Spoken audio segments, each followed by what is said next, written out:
Hey everyone, this is Louis7 and I am streaming the Lord of the Rings online.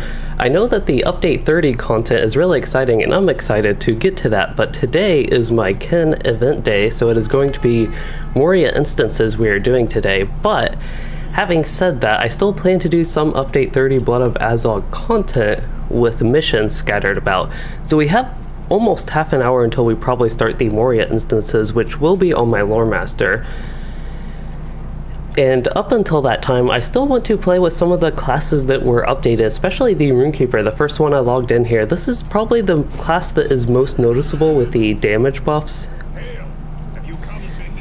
So I will get to play with that a little bit more today as we run some missions. Continue to test that, because it's something with the Rune-keeper. Again, that's the one when we played yesterday. I think, yes, it was yesterday.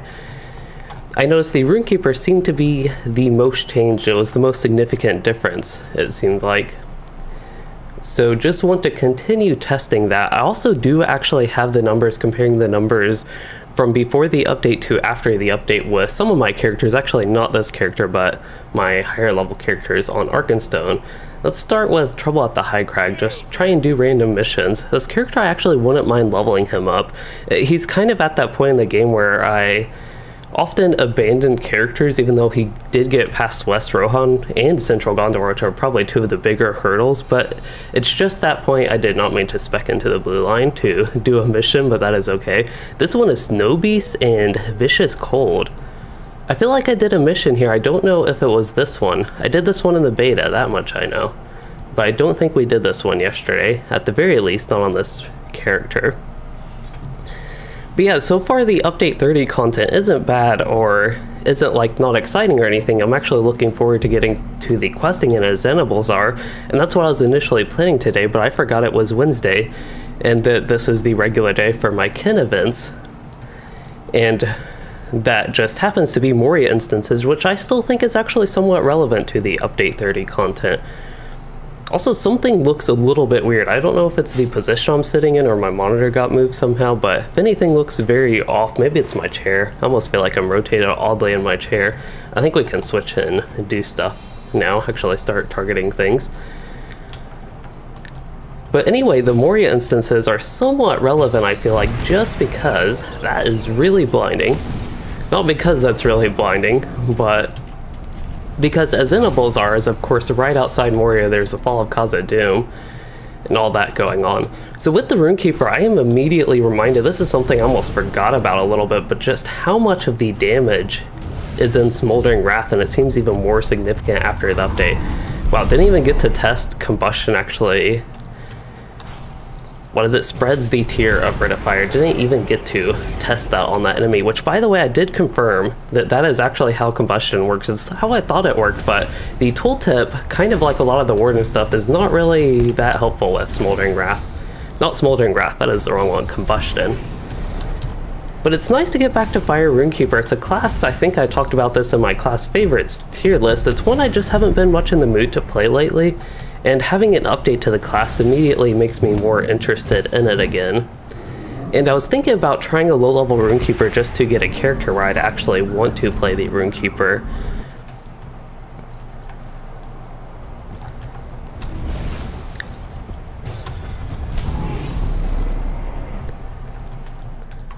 Let's see.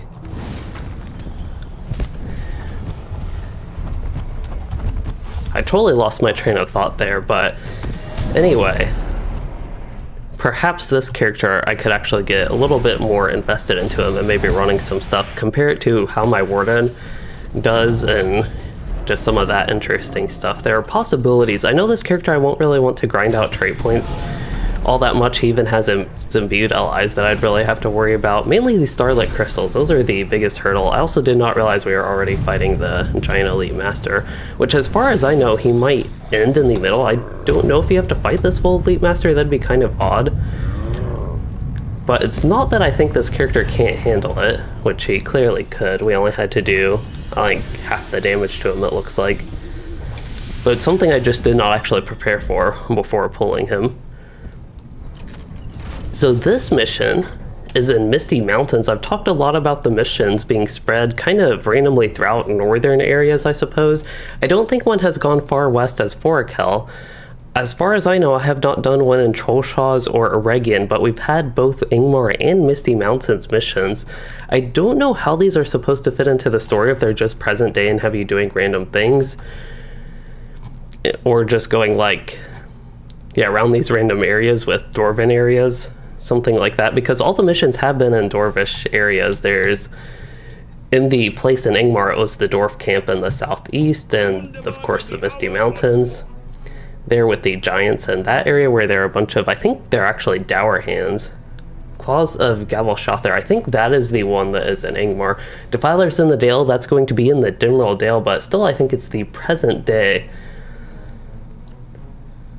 Okay, so they don't want enemies to follow behind us. Could just read that single sentence that this guy is saying to us, that they don't want enemies to follow behind us rather. So perhaps all the enemies you dealt with in the past at this time in the game when you're going towards taking Gundabad, all that, at least approaching Gundabad. We haven't taken over Gundabad or anything like that. I don't even know lore-wise how that actually ends, if the dwarves actually do successfully retake Gundabad and defeat everybody there or not. We have to just defeat orcs here. That's pretty simple. And hello, yes. You said you're a returning player, and you enjoy the videos, it looks like, on stats and virtues. Yeah, those are 2 videos. It was kind of random. I was just in the mood, I guess, to make guides. And those were some things that I thought were important. I talk about them. It seemed like I talked about them a lot in streams. So actually making concentrated videos on all those topics, I thought was good, especially even for people who have played for a while or might be returning, such as yourself. Stats have changed. There was a big update, I don't remember exactly when, it might have been around update 23 time, where they changed mastery, and even over time they've changed vitality. If I remember correctly, vitality used to be like a flat 5 morale for every class at one point, and now it actually changes depending on the class. If you use light armor, medium armor, or heavy armor, I think. So for a character like this, I believe it is somewhere around 4 morale per vitality, but it might not even be exactly that. For a medium armor class, it's somewhere between 4 and 5. Again, don't remember exactly where. Can't leave an orc behind. Even if I don't necessarily need to kill this one, I still can't leave it behind. Yeah, one-shotting things with Smoldering Wrath is a little bit odd. It's of course okay for the landscape, but then during downtimes when I'm not using Smoldering Wrath, even though that still went fairly quickly, it was mainly Rid of Fire that was making it slow right there in that specific fight.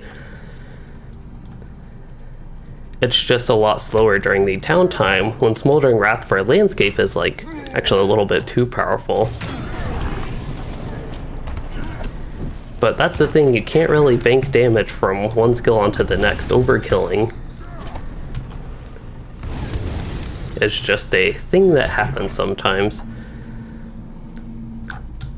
Here we might get to use Smoldering Wrath to its effect. That's actually one thing I did want to test on. If we fight a regular elite, which it appears this thing is a regular elite, what I want to test is a full Smoldering Wrath with the opener, if that is actually enough to kill an enemy. A full elite at this point. For this character, it almost is. And that's one thing the Fire Rune-keeper has always been good at, is their opening sequence. And after the update, it just looks even stronger. Anyway, we got that mission done. I believe I did a mission like that, if not that exact one on my Guardian yesterday. But the progress is not shared account-wide, so individual characters can get all the rewards and as such. Go ahead and travel. This character's inventory is full. I forgot you actually got loot for missions. That's something I knew, but it's something I didn't think about, because I could have actually taken the time to clean this character's inventory. It did not. And yes, I agree with you that some basic aspects of LOTRO are confusing. That's actually something I heard from the producer that they are potentially looking at in the future. And there might be some speculation from other players. That is one I have done on this character. Just trying to click random ones. That was the Respite one. Just clicked it again. Keepers of the Narrow Way. This one does not sound familiar just based on the name. We'll see where this goes. It looks like it is an Elder Slade.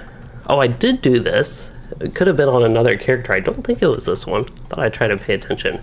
Yeah, did not do it on this one. It is dark outside, and the enemies aren't even spawning properly yet. Okay, let's take care of the guy at range. One thing I do notice is the fire runestone is still very weak damage-wise. It used to be stronger. I don't know if it was nerfed at one point, but it seems to have gotten weaker over time. I remember there was a point, maybe it's just a low level, it's a scaling issue where it's strong at low levels then not at all at high levels.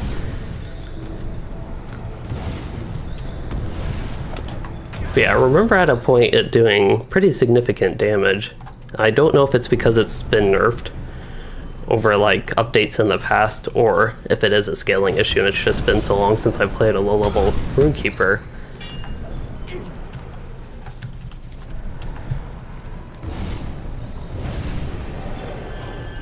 So far the missions here, they aren't bad. They're more like the War of Three Peaks missions compared to the Wildwood missions, a little bit quicker again.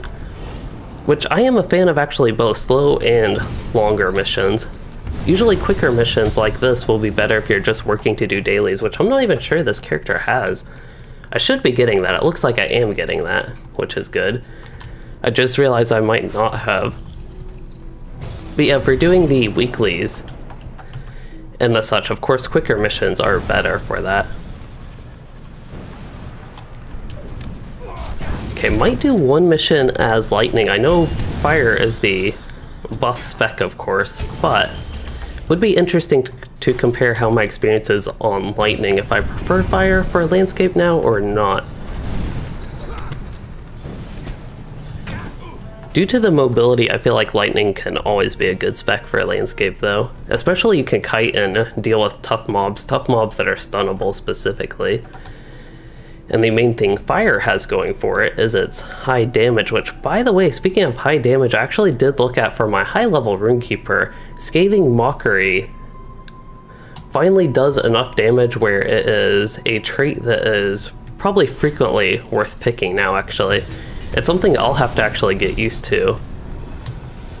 Might be able to do a stronger opener. This is something I'm kind of testing, and maybe I shouldn't be testing it when I'm trying to see if I can just kill elites in the burst, but I think a little bit of a stronger upfront damage burst would still be Essay of Fire, Essence of Flame, and then spending a little bit more time building attunement with Fire Ridicule and Rid of Fire, perhaps. Distracting Flame, the reason I would use that is just for the 3 attunement, but that's pretty slow. Even Essence of Storm would probably be stronger in that case. It's snowy here. I need more screenshots. I don't know if this is the best place for a landscape screenshot. It's so dark. We're at the top of Elder Slade, essentially.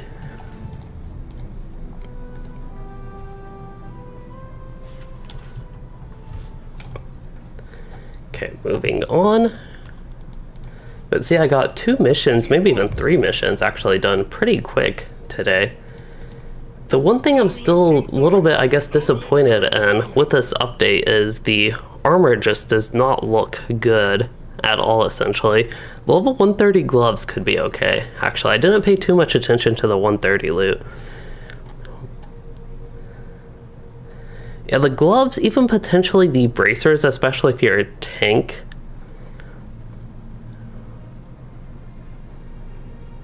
But for the low-level stuff, like what this character would use with the 105 stuff, I just don't think the armor is that good. And the cosmetics, just as a reminder, let's see, these are the cosmetics. I am not a fan of them. Some people might like them, which is definitely okay, but I'm not a fan of the cosmetics for the missions vendors here. Okay, so securing the Red Horn. I think I did this mission, did a lot of the missions. I played like 4 characters, did missions on 4 characters, I think, something like that yesterday at least. Okay, and this one we are going down. I remember doing this one on the Lore Master because it took forever.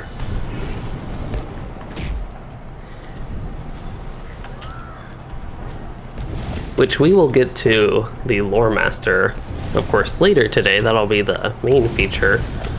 Will be on the Lore Master. I know it's the class I have in the title, but I'm not playing it right now.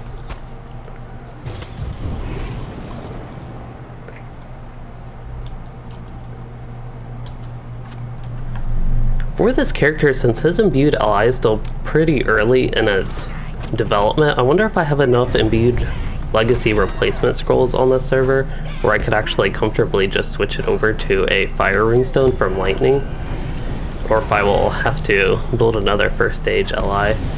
That's one thing I really hope that whatever LI revamp they do fixes, so you don't feel the need for different imbued LIs for your different specs. You could just keep one the whole time.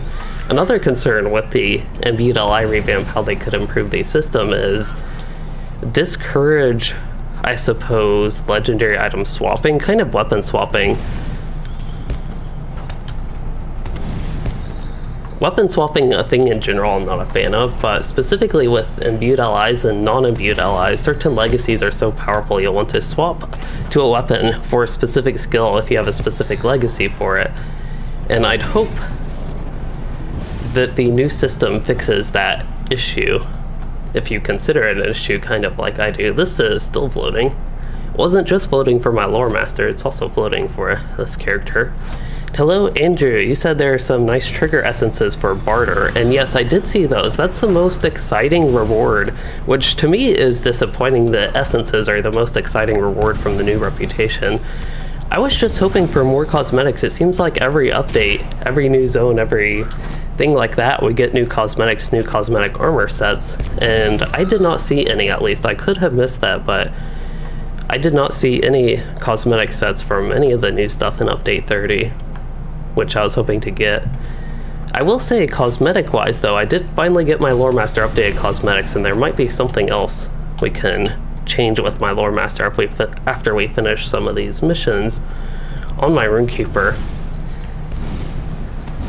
Let's see, it's about 10 minutes. Wow, we've actually spent a lot of time on this Rune-keeper. I've just been blabbing on and on, but I felt like I was only playing for 10 minutes, and we've been on about 20 minutes here. But yeah, since we are unlikely to get to Guardian before the Moria stuff, one thing I noticed with the Guardian is the damage of a lot of skills wasn't really buffed that much. There's also a really weird thing with Beorning, but before that, the Guardian, most of the buffs seem to be with shield skills, and they had listed in the patch notes, they had like the skills that were buffed, and they said from top to bottom that's like in order of how strongly the skill was buffed. But that did not seem accurate at all. I heard a lot of reports in beta about people saying numbers not really making sense. I don't know if that's what they were referring to, but it seemed like shield skills were the most heavily buffed. So for tanking Guardians, especially blue line Guardians, should see a good damage increase. Yeah, Dwarven cosmetics, especially on an elf, usually don't go that well. I don't really like the Elder Slade cosmetics, but I was still interested in checking it out. It's something exciting for me to check out, usually. And I was just looking for something different. I feel like I need something different for a lot of my characters, especially on Arkenstone, where I don't have as many nice cosmetic armor sets. So I was just hoping for something different again for Luiden, specifically that character.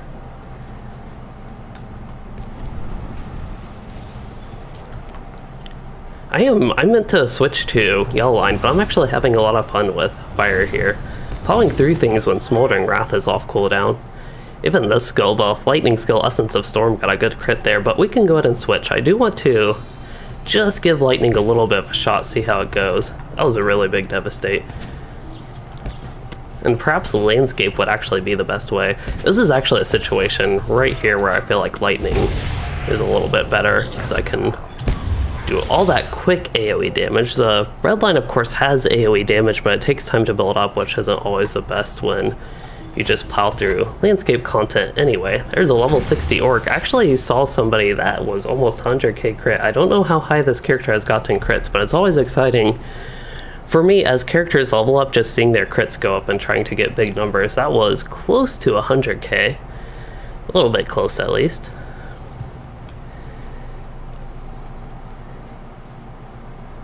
Yeah, there's been a lot of Dwarf stories going on lately. While I am also excited for a Gundabad, and hoping it has nice cosmetics to go along with it, it will be nice to explore other things, I think. Perhaps I haven't felt the issues as bad with so many things going on with Dwarves because I have split my time on the Legendary server where we're only finishing up with Gondor, which has a lot of Race of Man stuff, of course, going on throughout that. Alright, so maybe time for one more quick mission. How about Standards of Khazad-dûm? Don't think I've done that one. I might have done that one in beta. I still don't know if I've done all the missions between beta and live, but I only did a few in beta. See, this is probably another time where lightning is actually really good because I can just run through and AoE things, I think. I did do this one in beta because I remember clicking these things.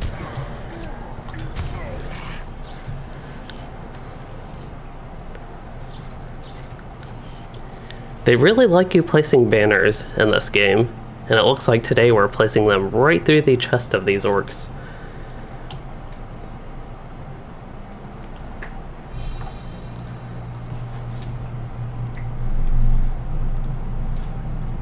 See, as I am doing this, I'm going to go ahead and get Discord ready, because when I do group content with my kin, I am in Discord with them on push-to-talk and it plays through my headphones. And yes, AJ, man, lightning definitely had some nice damage there. I got a lot of crits. I feel like my crits were almost at 100% on lightning there.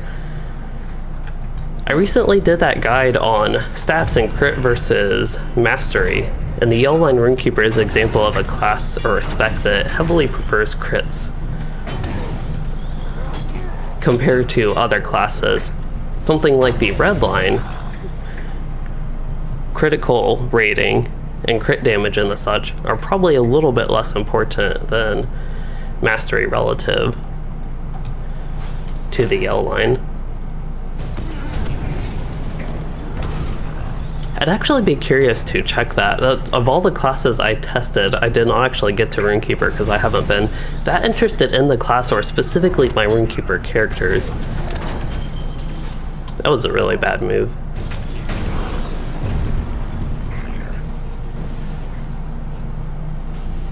I feel like I could have just played that fight a little bit better. It obviously doesn't matter in the long run, still got through it, but that was a really weak move, I feel like, with shocking words there. I would continue this mission, or maybe I will continue this mission, but I just don't need to plant banners, so I can just keep killing these orcs.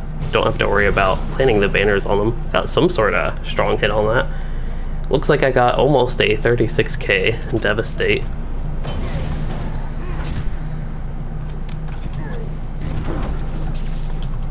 Alright, actually tried to get a good combustion here, although I kind of doubt it. This is a good example of the AoE I feel like on the Yell Line is better up front, because it just takes so long to build up in the Red Line. Wow, there's still more orcs up here.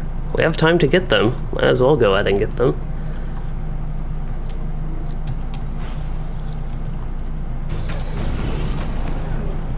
I feel like we just did a mission here. They have two of them right outside the gates of Moria.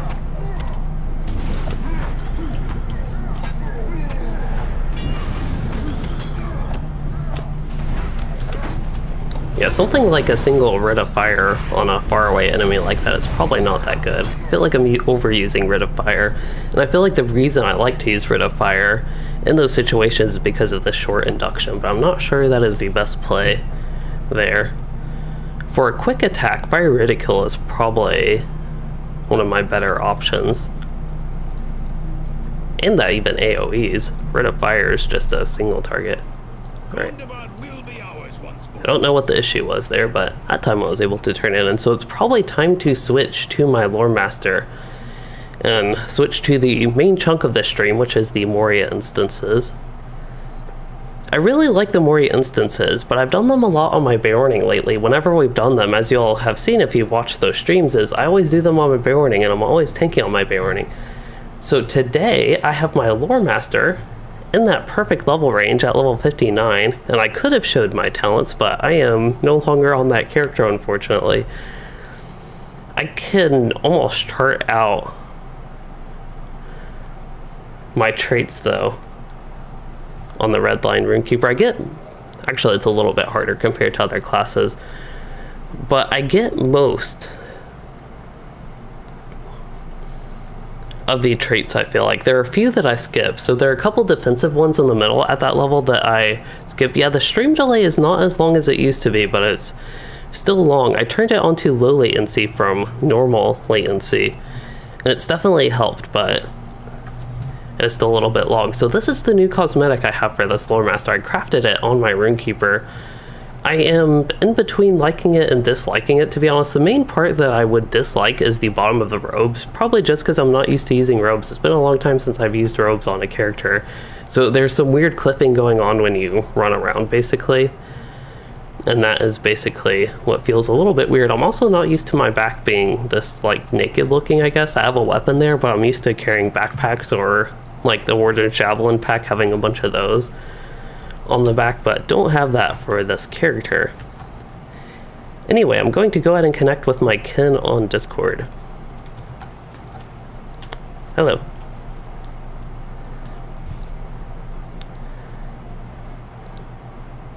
So yeah, I believe you all should not be able to hear the Discord audio, and I will be able to hear that. I do have to adjust one audio setting real quick. So it looks like with this group, I don't know if this is the complete group, but we have a Rune-keeper, a champion, and a captain. And this might be all we get. There's one person I saw online who might switch, but it'll be interesting to see how that all goes. Okay, now I'm actually set up for real and ready to get going with things. See, this character's inventory, if I can stop pick-upping, is quite messy.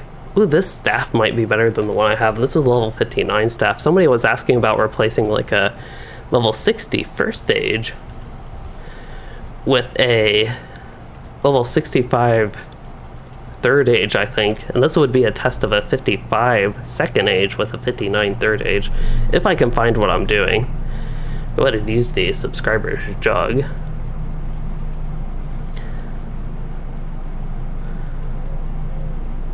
Okay, so forge. Have to remind myself how to do all this stuff with the LIs. And then I believe I will need to deconstruct something. How about this level 29 staff? That seems like a good thing to deconstruct. And also need to reforge a bunch of stuff, so let's go ahead and do that.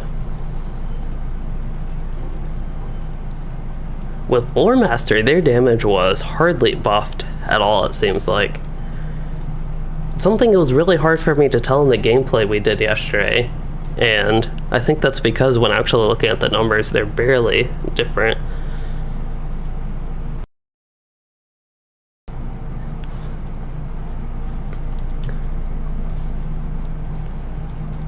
Let's see. I need to see, once again, what I was doing. Getting myself distracted way too much today. Oh yes, deconstructing. That is relic combination. Okay, so this one, deconstructing. Now we are going to slot the level 59 third age.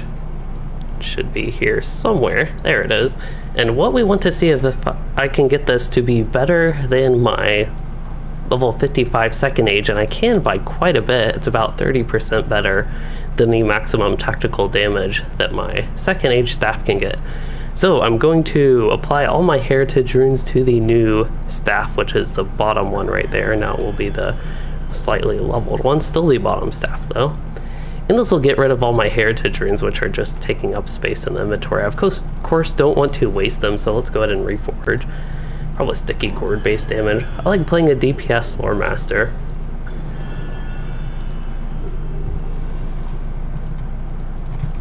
And especially with the nerfs to Fire Lore and Frost Lore, even though Wind Lore was actually buffed, I maybe don't feel quite as bad for just playing a DPS Lore Master compared to what I maybe used to. I didn't ever really feel bad for playing DPS Lore Master, but more so in raids, which I didn't do that much. Cracked Earth probably. So we got up to 32, which is enough to get it up to 12 tactical damage rating. So now it is better than the staff I have equipped actually. And the way we can visualize this, I know I keep going on and on, but the way we can visualize this is anchoring that Burning Embers and just seeing how that skill changes. And if I am not crazy, that didn't change at all. Okay, so the damage over time changed, and the maximum damage range actually dropped a little bit. That could be because I had another legacy. I had, yeah, just tactical skill direct damage and fire skill. Probably would have been tactical skill direct damage, which I don't have on this current staff. Actually, I do. So if I rank that up, finally Burning Embers should be better even than direct damage.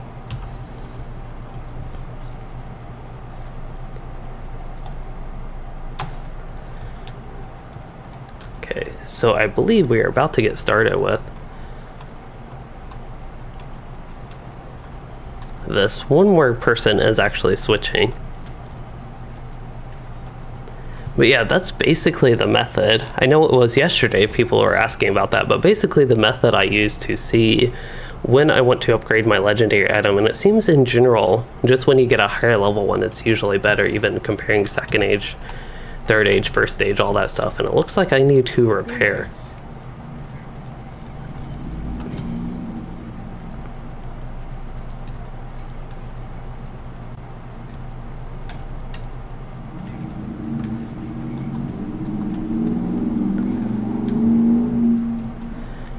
Well, I am curious. I actually forget if I don't pet swap around, which pet is the best. Bear has a strong debuff. Incoming melee and range damage. We will have probably not too many people that can take care of that.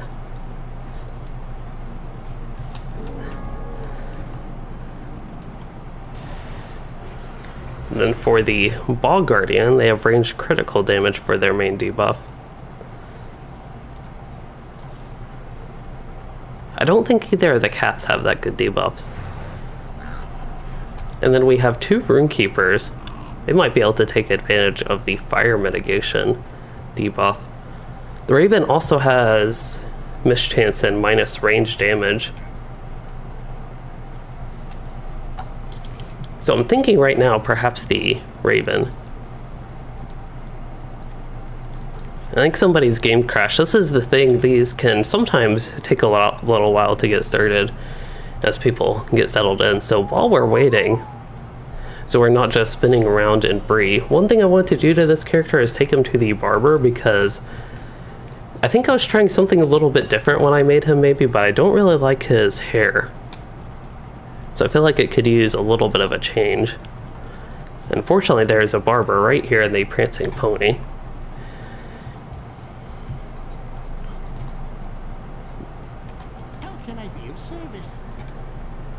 So I just need to change the hairstyle, I think. Probably don't want one of those fancy ones. Probably don't want short hair. Even though I have short hair, I don't like my characters to have short hair. I can make him look like my Rune-keeper. I don't think I like that one quite as much. That one could be interesting, but I don't like it that much. Yeah, basically, I think this is what I use on basically all my high elves because it is my favorite hairstyle. So we'll make this lore master look a little bit normal, at least normal for me. So we have one of the Rune-keepers healing.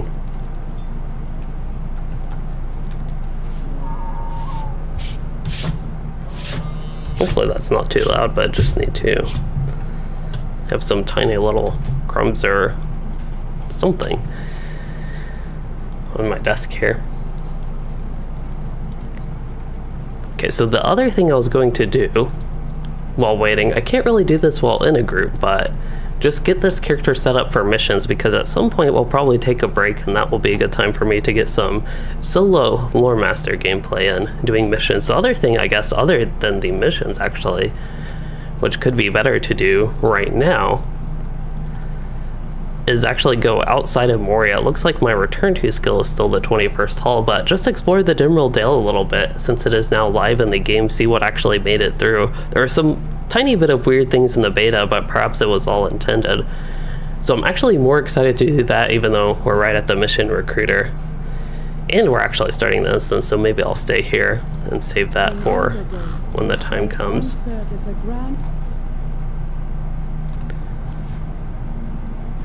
I also do want to check my audio. I thought I fixed my audio, but it's still too high.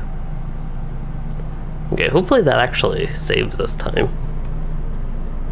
If the endgame audio has been too loud this entire stream, I am sorry for that, and hopefully that actually fixes it and puts it where it needs to be. Now I'm adjusting my audio so I can hear it better.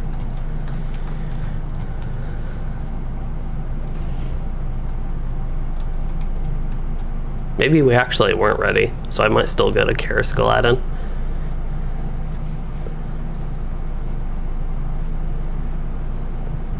I will wait to see when people are actually ready, and then I will go in. It's always nice to explore Lothlorien anyway, because I have to remind myself it takes me right at the gate. And this character, as far as his questing experience, this isn't a Lore Master in Lothlorien stream, so I don't plan to do too many quests here, but just check it. So yes, audio is perfect on your end. That is good to know.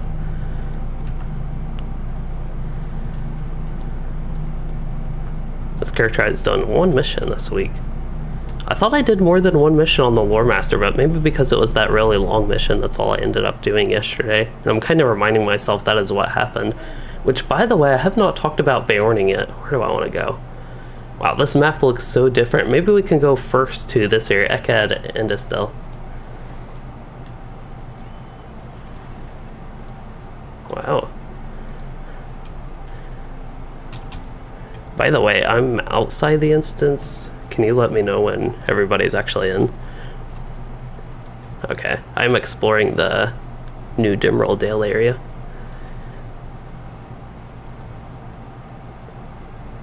No, the 60 version that we have on the server. Yeah, they adjusted the landscape for the regular Dimril Dale as well, so I'm like seeing exactly what made it into... well, what made it into it. So this, I think, is all different compared. Really? Wow.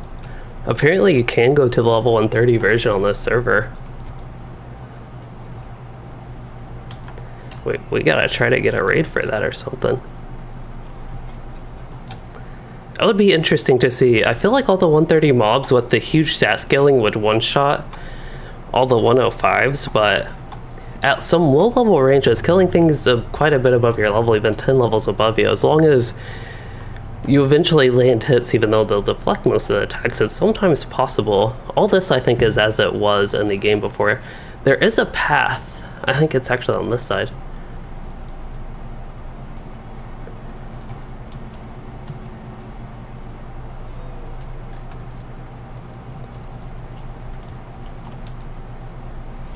Did you say you were in there? Okay. There's somebody here actually as well. I wonder if they are questing here or exploring maybe. They're getting Khazad's Garn is what they're doing, but this is new. This bridge is, of course, in as Annibals are the level 130 version of this zone.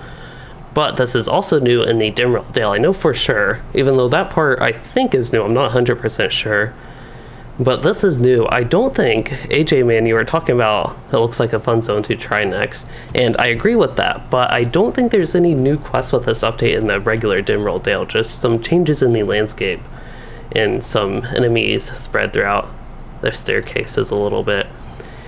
This might look like a bug, but I could actually consider this the way it's supposed to be in a way, that the stairs just...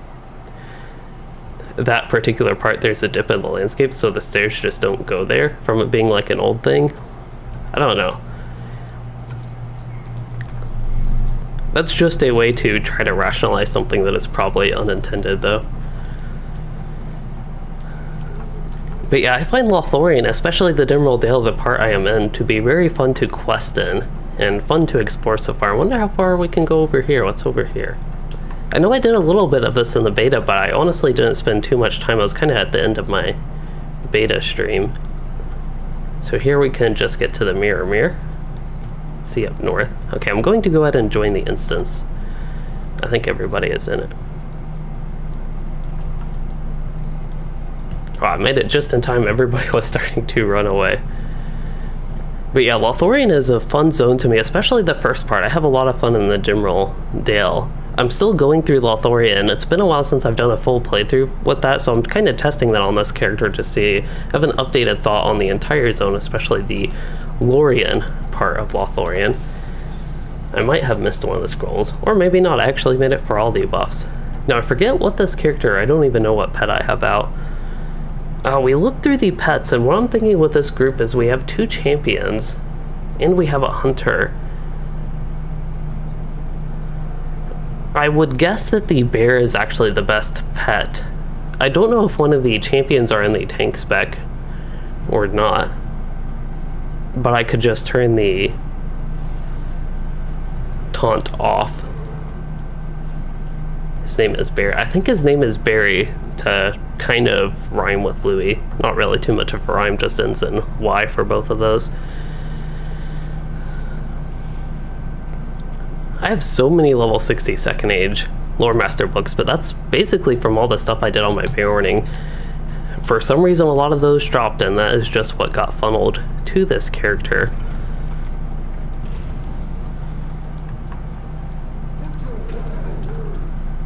Alright, so as usual with the lore master, something I forget sometimes is start with the strong stuff. Even when your non-tank champions don't have aggro. Actually, the hunter is getting aggro, it looks like. Now one of the Rune-keepers. I don't think either of the champions are spec and tank, so as long as the healer can out-heal everything, as long as it's preferably not somebody who does inductions getting aggro. Enjoying the fire Rune-keeper buffs there.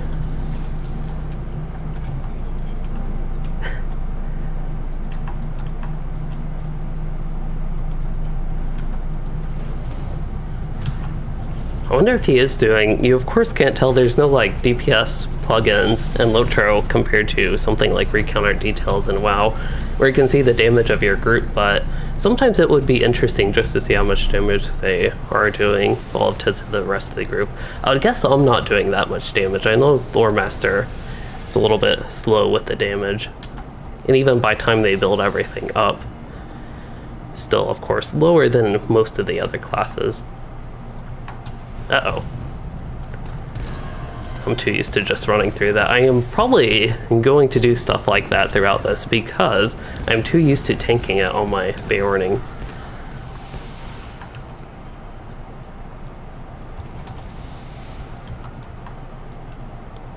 Really is a different experience though, going through this not as a tank.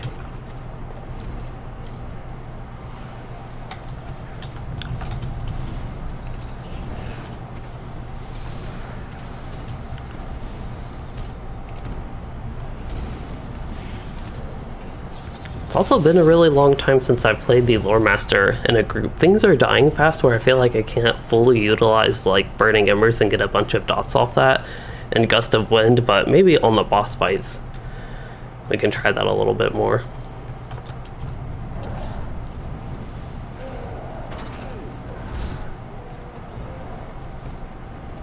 Were we doing the challenge mode?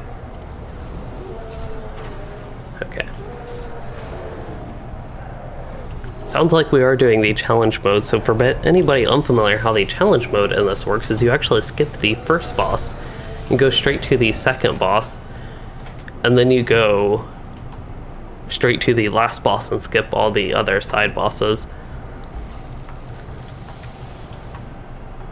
So there is a boss in here, but this is the one we're going to skip, the Ward boss, and then we will run this again probably, the non-challenge version, and do a full clear through.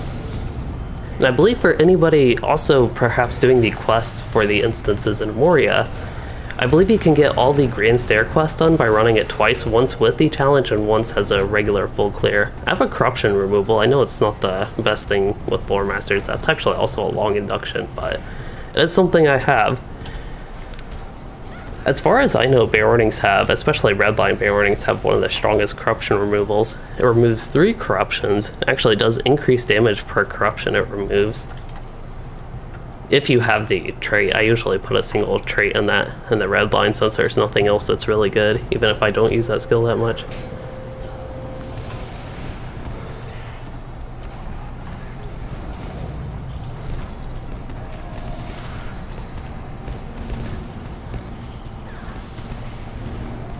Perhaps I'm spreading my damage then a little bit too much. Oh no. That is one problem. I'm a squishy lore master, so if I take aggro in a fight like that, I am likely to die. Somebody was reflecting. Oh, I was reflecting. Yeah, I get a fire shield. One of the traits in the red line lore master. But yeah, just a mighty thrown attack. I actually saw that. I saw the spear impale me.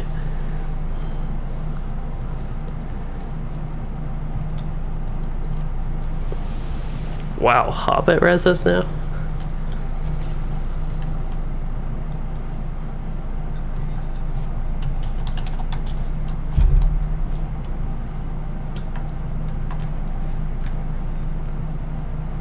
I wonder what sort of deeds this character still has. Yeah, Sign of Battle Wizard's Fire, so I need to use this. This would be good to use to get this character's deeds on. A lot of hope. Sticky Tar, that's the main one.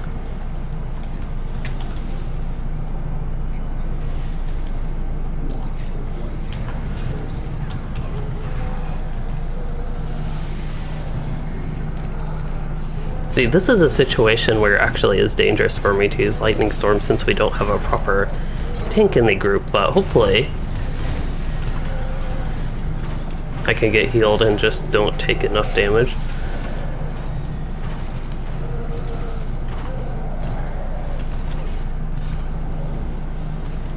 I saw those guys get pulled.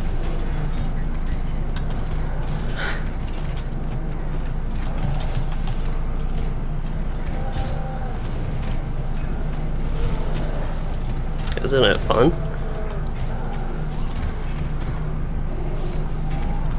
Looks like we got split up a little bit, but I think we're handling it fine.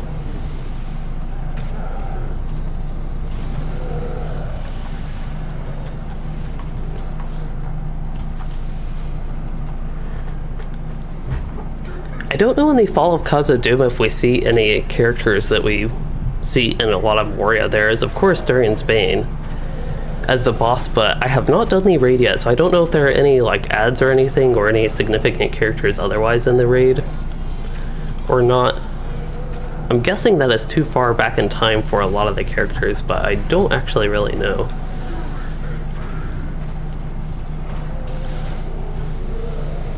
I feel like I got a good bit of flow of gameplay on that boss, but actually the fight before, where everybody wasn't focused on that like single orc,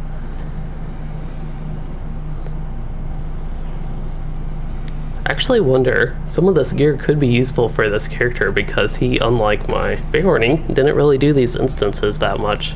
At least didn't do them that I remember. I might even be getting deeds and the such for this character to do all these, which is, of course, exciting.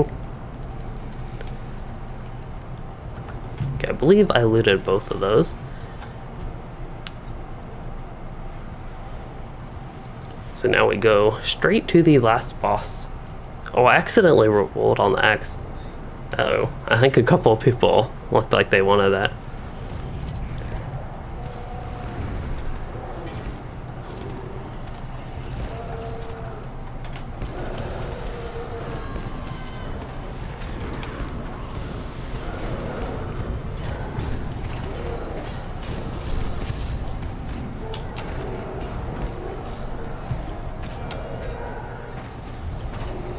There's also something I just remembered is Staff Sweep.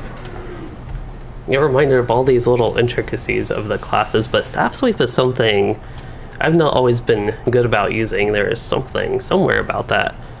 Maybe this one? Yeah, Staff Sweep reduces the cooldown of Sticky Cord, Lightning Storm, and Ents Go to War. Yes, I actually did accidentally roll on that. I did not really want this axe. I have no use for it. And the 9 silver that it sells for, unlike some other games, weapons and armor sell for basically nothing in LOTRO. That isn't helpful at all. Alright, time to pull everything. Maybe. I don't even have my finger on the right button.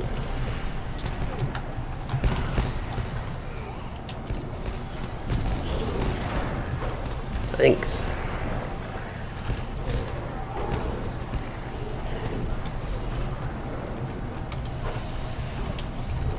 I was trying to summon it in to attack everybody, but it didn't quite work.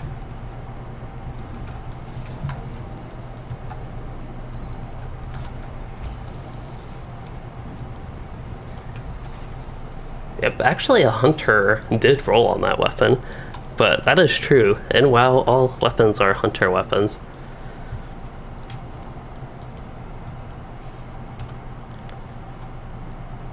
It would be true in LOTRO if they could use two-handed weapons, but I don't think they can use two-handed weapons. And I don't even know if they can use all weapon types that are single-handed anyway.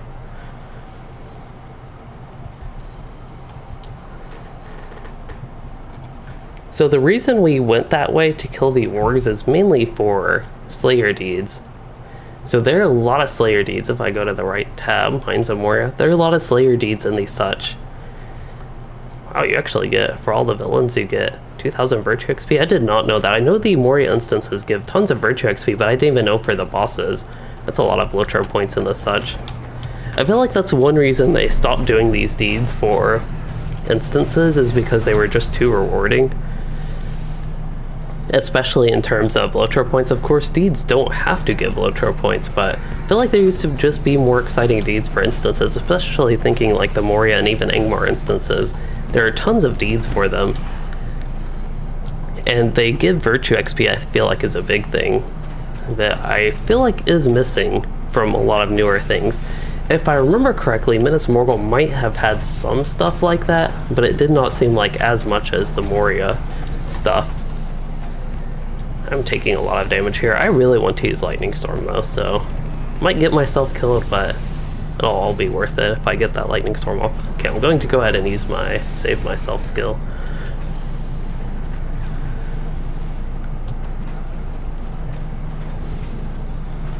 I need some screenshots of this character casting stuff. This is like the perfect opportunity when I don't have enemies attacking me all that much.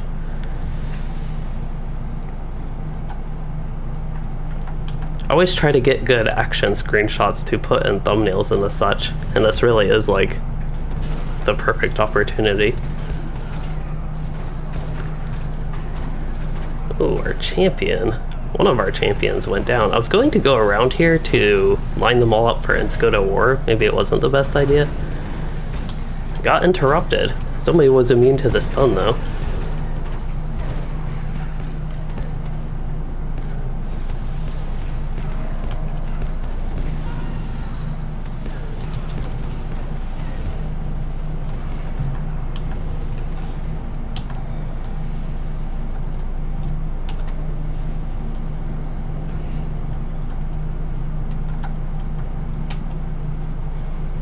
Yeah, Moria was under turbined, and it was before the game went free to play, before like LOTRO poise even were a thing.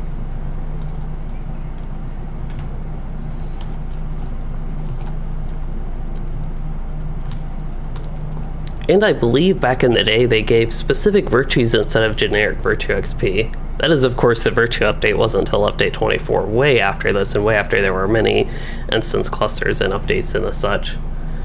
So we just killed Egosh. Cannot do AoEs. Bear is a good pet to have right now, but can't do AoEs. Can't do Gust of Wind then. Lightning Strike I think is okay. I don't think that Cash Out does any sort of AoE damage. Light of Rising Dawn is good. Nature's Fury is bad. Most things are bad, to be honest. I should honestly probably go Yellow Line for this fight. Most of my things aren't really that usable. We do have Draw Power. Do we stand far away from him? I'm used to tanking him.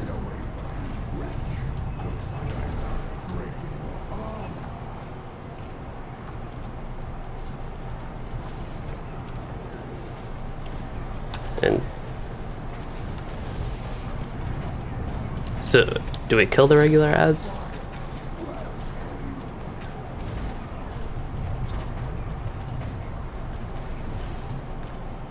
Oh, I should heal that champion. This boss does a one-shot, which I'm really concerned with this character's low morale. That thing right there. I'm really concerned it will one-shot him. But fortunately, it did not one-shot me. It looks like they're doing tons of damage to the boss anyway. I might actually debuff him.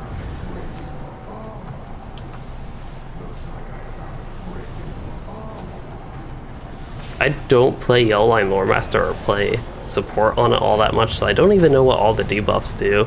I know Fire Lore, Frost Lore, of course, all that stuff from playing the Yellow Line. I have played a tiny bit, but... Oh no, don't want him attacking me. Well, I'm dead anyway.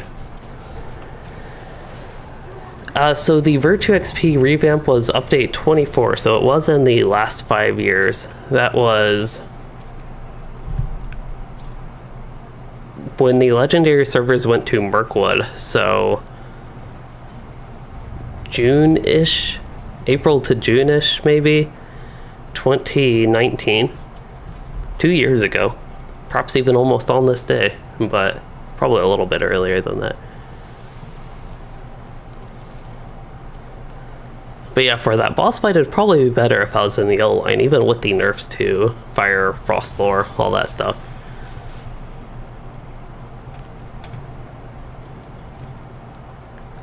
That's a neat Rune-keeper robe. It's an example. I always talk about these examples. It's an example of one I would not use, though, for my characters.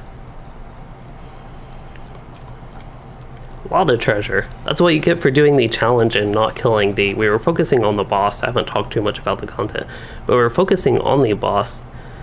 Don't want that cloak. Do I want lethal edge? Do not want lethal edge. I will roll on that stuff, but I don't even want it anyway. I should have passed on it all. Don't want that. Don't want that. I'm going to actually pass this time on everything.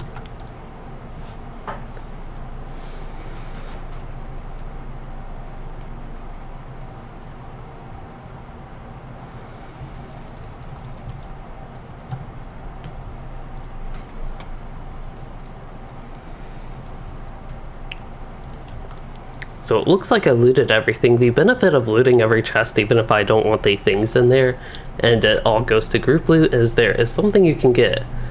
And I have to find it again. Not eggling tokens. It's medallions of Moria, which I have a ton of these. I don't know if there's any good rewards for Lore Master from those. That'd actually maybe be worth checking out. I do have my return to 21st tall skill, but I'd rather save that for a time when I actually want to port somewhere. So AJ Man, a level 55 boss, I think you are Hunter level 58, you said. In a Moria zone near Lothorian, you shot him and healed one time and give your Hunter a dirt nap. I'm assuming by that you mean you got killed by the orc. That is unfortunate.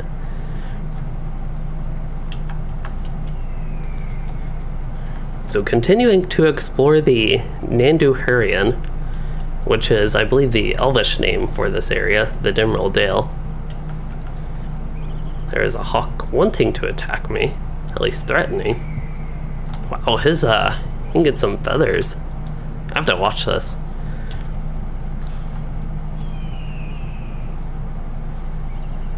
Okay, need one more try at that.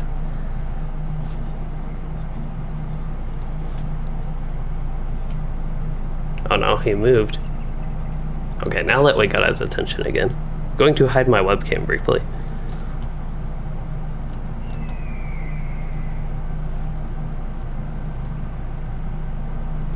And I am back.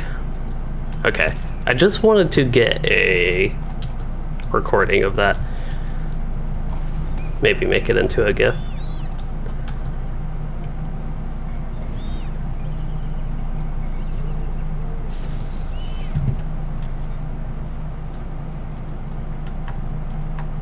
Oh. So this, we can actually continue to go north here. This is still all new stuff in the regular Dimril Dale, the level 60 version, the regular version of this, not the Zinabulzar version of this. I think that just goes down to the Mirror. There's a little area you can go down there. But what I'm interested in checking out is how far east and how far north you can get. I don't know if you can get towards Fanweedle. I have no idea how to actually say that, but Fanweedle. The way up there in the Zinabulzar zone is there's a bridge. You can actually see it on the map, I think. I believe that takes you up in a way you can get up and around. And I don't know, I'm about to run into something, I think.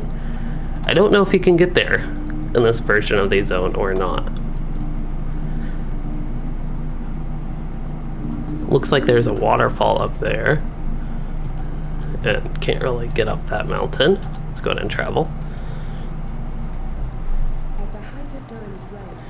Oh, we are doing the Forges of Khazad-dûm. To me, this is probably one of my least favorite. Don't think I want to go to Michael Delving.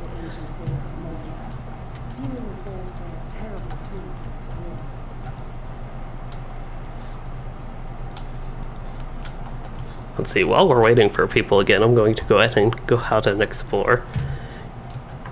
So there are some orcs here, even orc brawlers, which I hear is an upcoming class.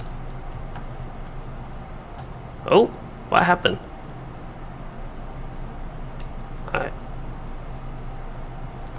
I am so confused. So, I was walking around the Dimral Dale in one of the new areas, and I randomly got teleported to Kellendam.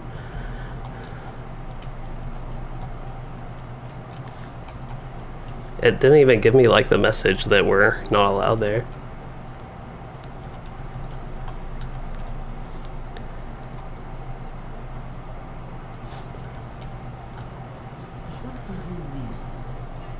Not sure why that happened. As far as I know, it just suddenly happened. I actually almost went to watch my stream playback.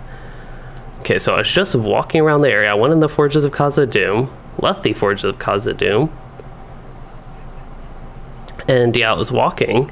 It said now entering Lothlorien, I think. Actually, I can't even see that. No, it said Lothlorien and now entering Nandu Hurrian, and then I got ported. Oh well, let's go back in the instance. I'm sure people actually want me to contribute to this.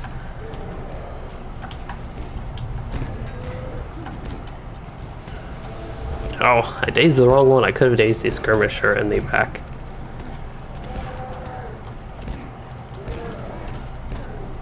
I'm too squishy for this. Unfortunately, I am not a tank, and when we don't have a proper tank in the group, and nobody is grabbing like regular tank aggro or anything like that.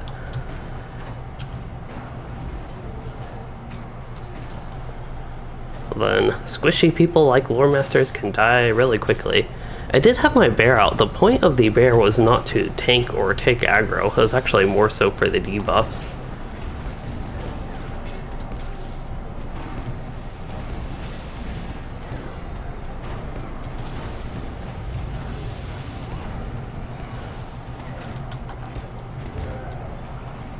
Oh, wrong one.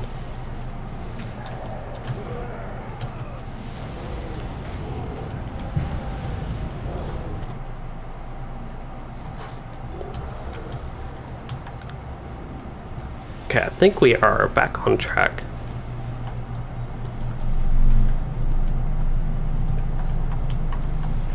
A lot of sappers right there.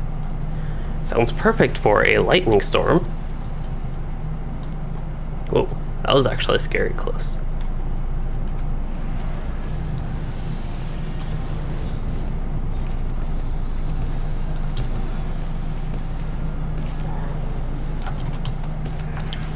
So you just got to kill them. Of course, I'm not the only one doing damage, but just gotta kill them before they get to you. Or in this case, kill them before they get to you and can do enough damage to kill you.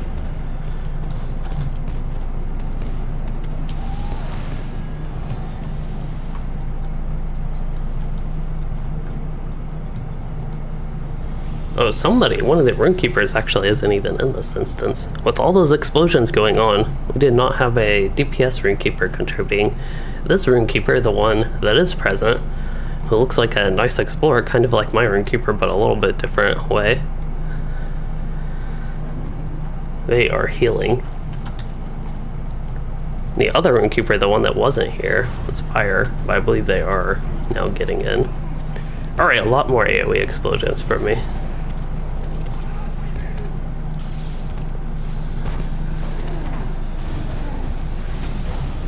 Really like Insco to War for the stun in a situation like that, of course. Even gives me time to back off and get another cast like Cracked Earth, which without a bunch of people hitting the enemy would actually root them if I'm doing something like that solo.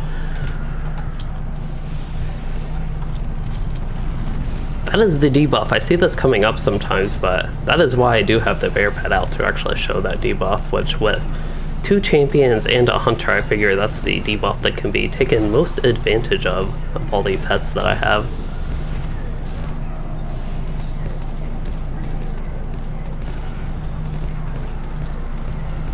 Got a lot of things from the other side as well, which this is the exact point where I actually don't want to do too much. And they're targeting me anyway. I only hit him with one thing and he instantly went for me, probably because nobody else actually hit him yet.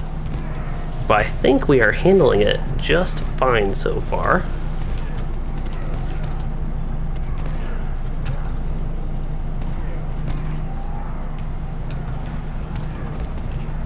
Alright, got a lot of burning ember dots. This is where the damage that they increase with the lore master should actually come into play, but every time he's taking damage it just heals him when he gets that buff. So all that work I did on him. Oh, and he's still doing that. He's still doing that, but since he's already at full morale, might as well just keep stacking all my dots on him again. Maybe I could drag him with the rest of the group. That might actually be a useful thing, so their AoEs can hit him. And so my AoEs can hit everybody else.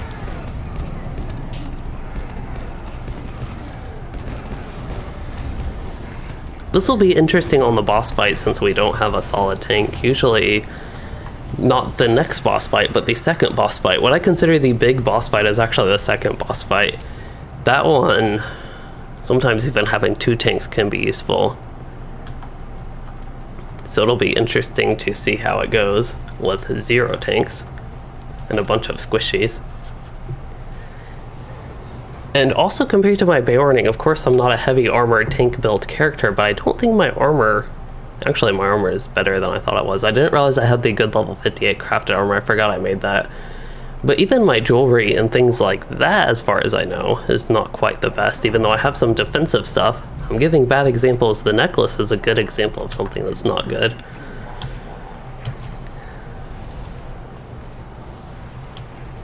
Alright, this should be a good time to see my overtime potential.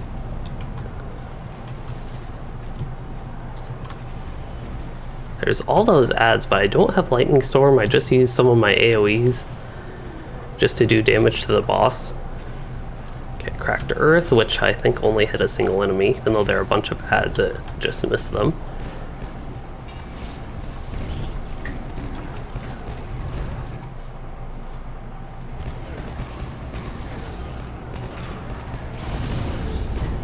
There was a good Lightning Storm.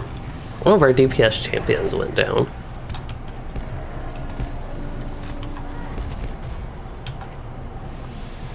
But fortunately, we made it through.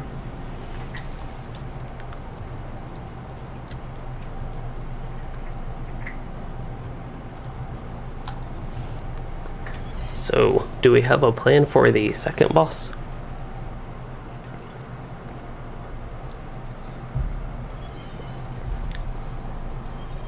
Guardian's Bulwark. Feel like we need a Guardian right now.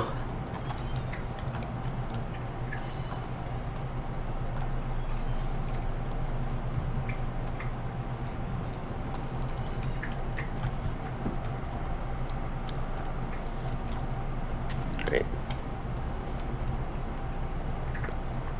So it sounds like the strategy is to have each champion, one champion tank the boss and one champion tank the troll. So this fight is really hard to explain.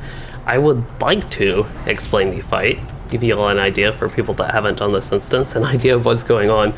But it's something I feel like you have to actually see to get. But essentially, at one point in the fight, there are 2 trolls that just regenerate morale, and they are invincible for all practical purposes with a group like this. But they still, you can still get aggro on them and they still would do a lot of damage. So you want somebody to tank those, but then you also have the boss, which is a tiny goblin, but he isn't all that weak on his own either. So it can actually be useful to have 2 tanks, somebody tanking the trolls and somebody tanking the... I have a res somewhere, I don't know where it is though. There it is, back from the brink. Looks like somebody else is resing them though. But then before that, to even summon the boss and summon the 2 trolls, you have to go through a bunch of things with sealing off exits or something like that. I don't know if they're considered exits, but just like cart tracks, something like that.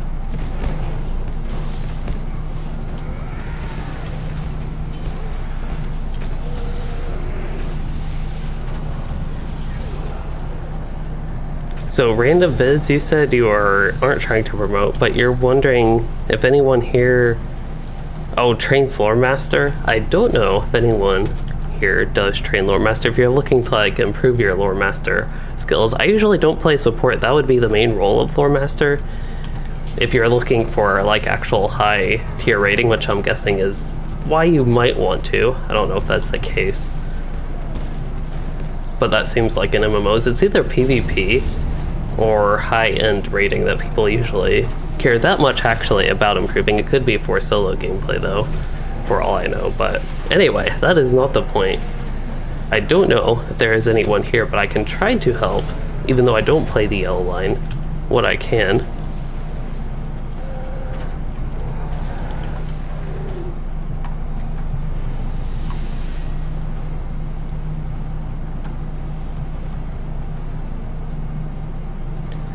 But yeah, we have to take the black powder kegs and put them at these little gate things.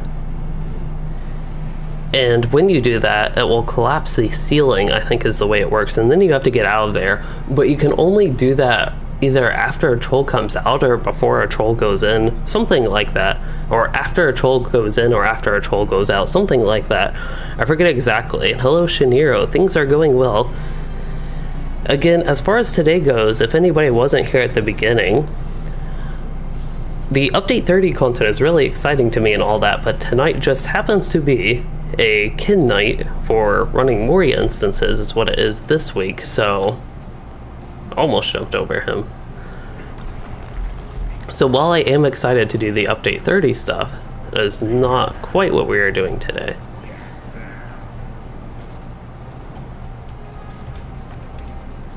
Okay, I believe I do have to wait for a troll to come out or something, but I think when it looks like this, when it looks like it's about to fall, that's when you can take it maybe? Nope. I did not think so. I have to actually pay attention. And I only ran there because I know it's a short duration with the keg. Okay, let's daze that guy. Alright, there is one that just came out, so let's try to take this powder keg. I might actually, let's get, because I think if you take damage, can't command my companion. Pets in LOTRO, they are annoying maybe?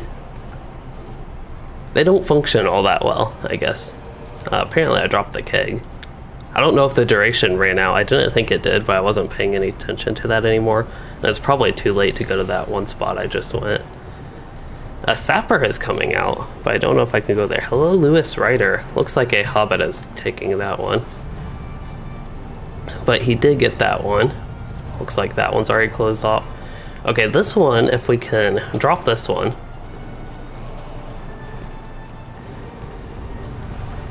This one, when these 2 trolls come out, I'll try to quickly get that. Looks like the hobbit just tried to sneak on by, but did not make it. I might be able to make it. That's going to be close. Looks like I did make it. And I have a troll aggro to me.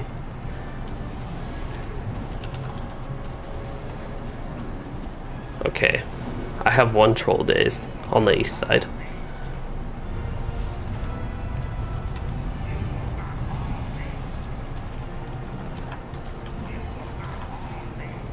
So my job might actually be to keep the troll dazed. Yeah, pets are really hard because they're non-player control. They can be very hard to make function in a way that everybody likes.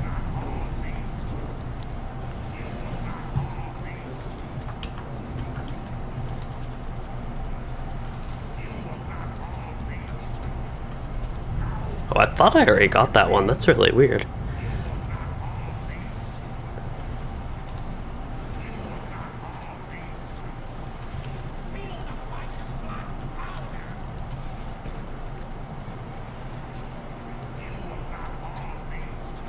Can't believe this is actually working. I don't play Lore Master enough, and we don't have Lore Masters in my group when we run a lot of this group content, but some things are dazeable. Some things are actually crowd controllable. Usually bosses aren't, and I feel like in a lot of newer instances, most things aren't. Oh no, most people died. What? I was not paying attention, okay. Let's daze this guy. Although he has a bleed, the daze isn't going to last that long. I'm going to die anyway. Looks like we didn't get to an interrupt or something, so Dob, the little goblin there, I mentioned he's dangerous, and he does something that can essentially one-shot. I believe you can rename pets. As far as I know, you should be able to in this game. So to rename a pet, let's see. It's Raven. Pet menu, rename Raven. What do we want to call it? I cannot think of a good Raven name. Ew.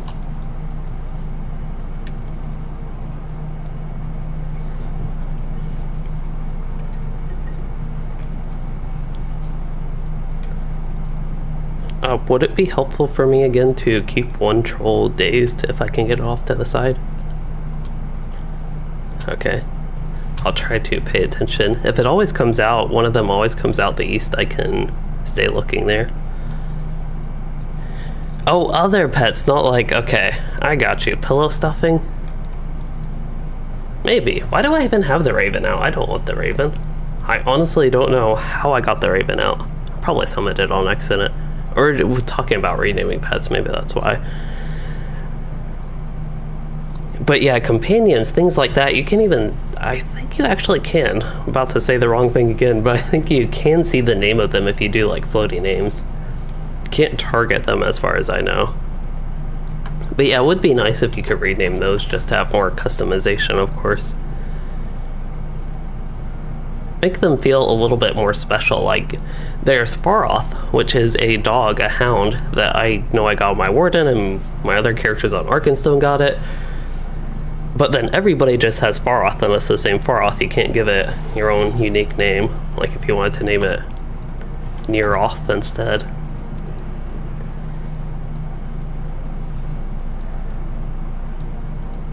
So you can do companion pet rename with C-Pet? Does it have to be something you have active? I'd have to look at what I have cosmetic pet-wise on this character. I wonder if people already know where things come out.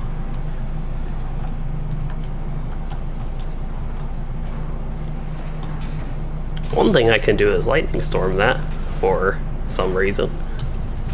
It does damage to it, but... Alright, there's a sapper coming out of there, so I think a troll will come out. And then I should be able to carry this black powder keg. Okay, so that is actually... I did not know that, Aces. Thank you for that information. There are a lot of things you can do with typing commands in the game that can't do with UI panels and the such. And since you can't target a cosmetic pet like that, it would make sense that you have to... Oh, I missed it.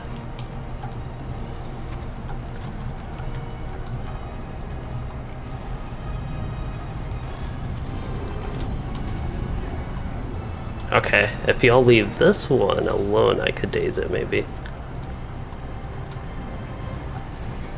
Stay? No, I want to follow. Oh no, he lost aggro. The hunter did too much damage to it. I was trying to do something silly there, but it didn't quite work.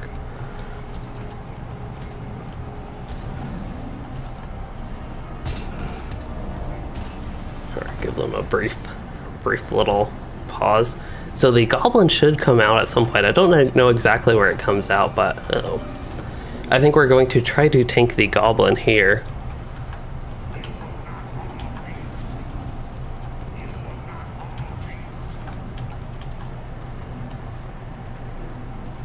You can rename regular pets and I think cosmetic pets, it sounds like. I'll try a cosmetic pet after this fight. We have to get through this fight though. Did we not get all the caves caved in? I don't think we actually did.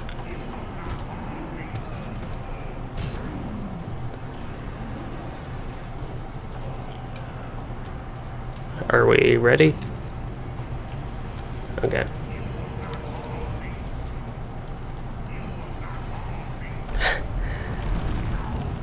That is a good name for your Battle of Dorn Pig 2 feature dinner.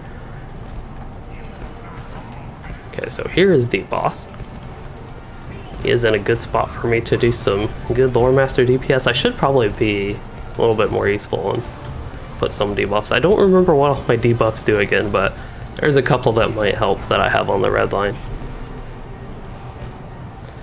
There we go. I did get wiped out with that. I wasn't actually paying attention if he did an induction. If it's, I forget if that thing is interruptible, but hopefully with the people that are alive. Sounds like somebody said it can be interrupted. And I think I had my interrupt available. Where I could have tried that if I was paying attention.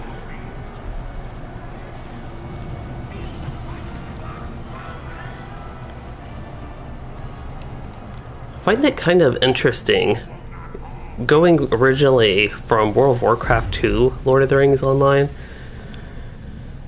Things like goblins, I always expect to have high-pitched voices in this game, but they don't always have high-pitched voices. And I feel like Daub is a good example of that.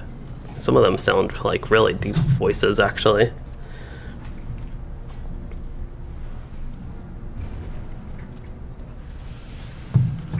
I think they have to deal with the trolls after the boss is down.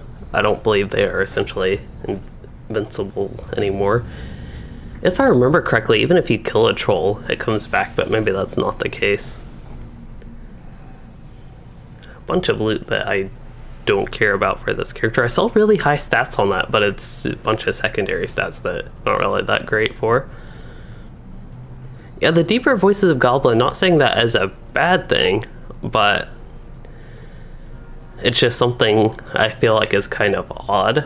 But I actually do think I kind of like them as well. Don't want any of that stuff. All of that is junk as far as I'm concerned for this character. So Lewis, you prefer the combat in LOTRO, and the playstyle for you is a lot more fun. That can often be the case for me. There are a lot of things in WoW I will say that are smoother than LOTRO, but some of the core gameplay in LOTRO I do find more fun on some of the classes. Alright, so let's get a cosmetic pet out. I should have some account-wide ones. We have Anniversary Celebration Pig. Alright, let's get that guy out. And right now his name is Peony.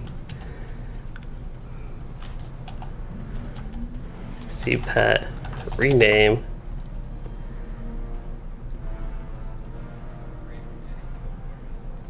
Piggy. Oh, that actually does work. I don't know if I want Piggy, but that's just going in line with a lot of my other pets. Okay, I want to get rid of that thing. It's kind of annoying. It has its uses, but it's an annoying cosmetic pet, unfortunately.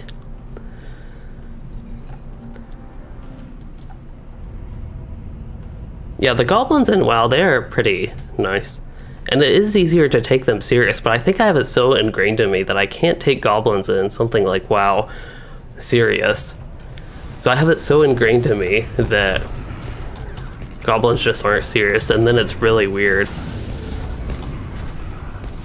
when I hear a goblin. This guy's going to get healed up a bunch. Actually, I thought he already had his shield up. I guess he didn't.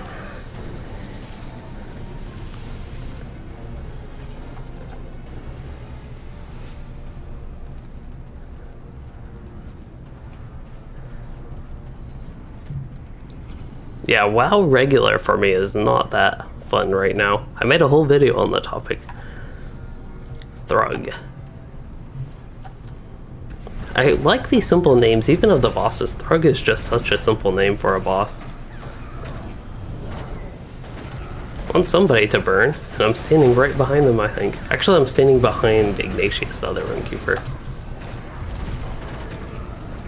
Also should be putting down Sticky Tar. Get that mitigation debuff.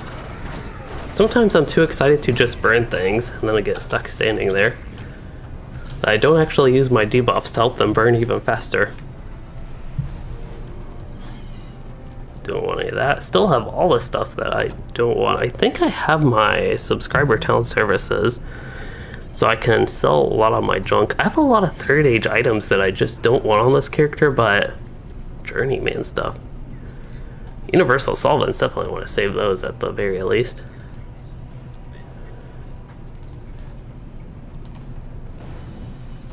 Have some high level armor. Don't know if I'll use that armor. Use it for cosmetics right now. Barrel shard, might as well save. I'll save these things as well. Heritage, shadow piercer. Probably should save that, but I feel like it's just wasting inventory space at this point, to be honest. That's a lot of essence reclamation scrolls. How did I get that many on a random level 60 lore master? I really don't know how I got all those. If I was just sending them off from another character, maybe shadow piercer.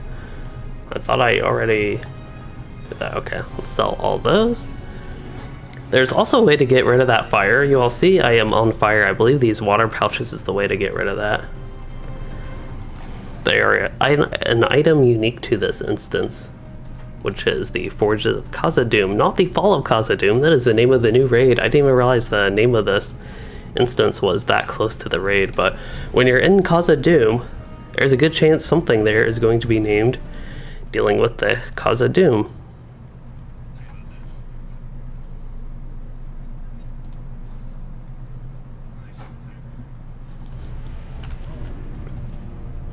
Also, this last boss, which we are basically on, I think there's 2 trolls right before the boss, but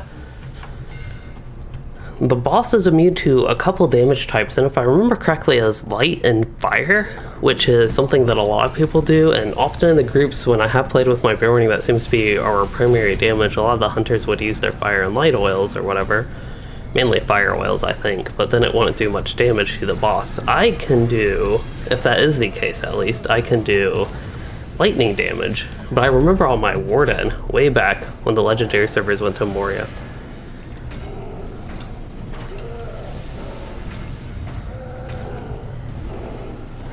Okay, so at least I can do lightning damage to him, but we saw that debuff, it's like minus 20% fire and light mitigation, but then I think it phases. Maybe that's actually the way to put it. Phases, where it takes more or less damage. And right now it is 100% mitigation, actually. So it's basically pointless for me to cast something like Sticky Core there, but I guess I can do Lightning Strike. But most of my damage is going to be fire damage. There's Gust of Wind, which is frost damage. There's some lightning damage. Common damage, I guess. Balerian, common for my weapons. There is Cracked Earth does fire, this does frost damage again. Nature's Fury does frost. A lot of frost actually, and some lightning. But right now I believe he's susceptible to fire and light. Where did everybody go?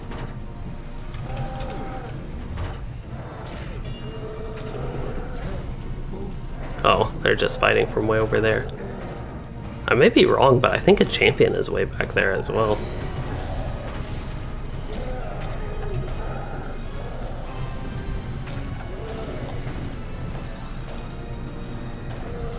But yeah, with a group like this, we're actually able to get some decent damage off, and this is a time when the Fellowship Maneuver is useful because that is common damage, which means he can take that damage.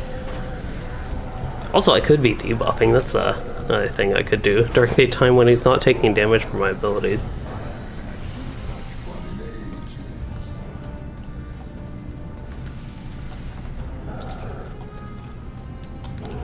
I need to use Sticky Tar for Adine anyway, so I should be using it not only every fight for the fire mitigation debuff, but also just to get good old deed progress. I believe that troll we are actually fighting. I kind of forgot about that part. I feel like I should primarily target him. I am running out of power. I don't think I need to use that. Just use a power potion. I have so many of them. Ow. He sure did warn me.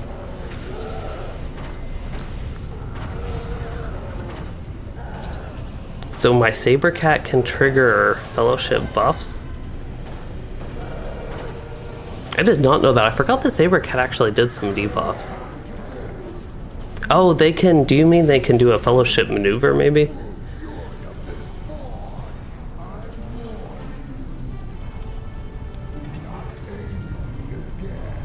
I actually forgot the Sabretooth actually does some stuff unlike the Lynx. That is fine, I guess.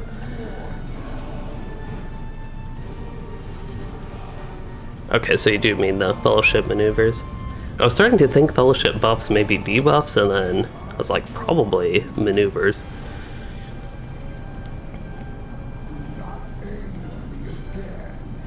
I am incapacitated, but I'm being burned at the same time.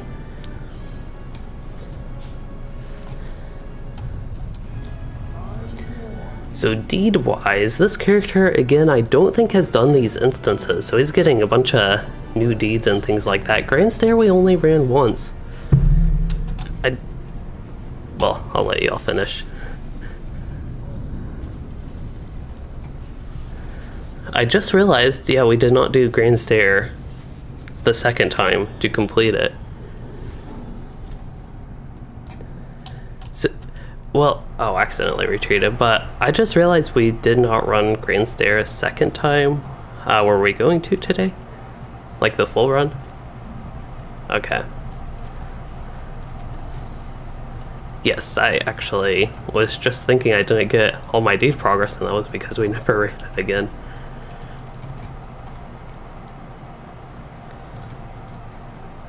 Okay, don't really care about looting the chest, so I'll go ahead and just leave the instance. So Kevin, you wish LOTRO was more competition for WoW, you love the game and universe. Yeah, unfortunately LOTRO, it's probably not too much competition for WoW. It's relatively a lot smaller game. Alright, so last time I was just randomly exploring the Dimrel Dale. I got ported to Kellendim. It didn't even give me a warning or anything, but I was right around here, and it decided I needed to go back to Kellendim.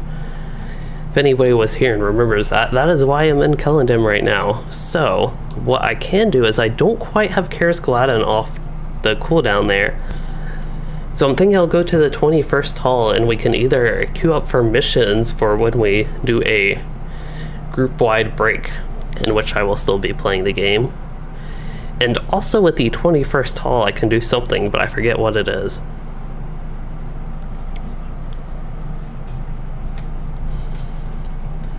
There was something. Legendary Moria. Skip that for this character. There's something I thought I could do here. Oh, look at the Lore Master reward. So we have to find the Lore Master trainer, which is conveniently right here. I want to see what their armor looks like. I'm not that familiar with what the level 70, 58 armor. I saw 70 here. Wow, water lore in 17 levels. Such a good heal. It's not even like actually a super great heal or anything, but it's pretty decent. Improved sign of power command. That turns into an AoE. Interesting. I forget I don't even have improved burning embers. I'm just so used to having that. Let's see, so improved burning embers, the difference is, oh, it can stack. I believe it can already stack multiple times anyway. Maybe there's some hidden thing where the regular burning embers, if you cast it from burning embers, that is when it can only stack twice. Two versions of those. But we keep going to the wrong thing. I'm still going to the wrong thing. There we go. This is what I want to see, not only the stats on this, but I want to see what it looks like.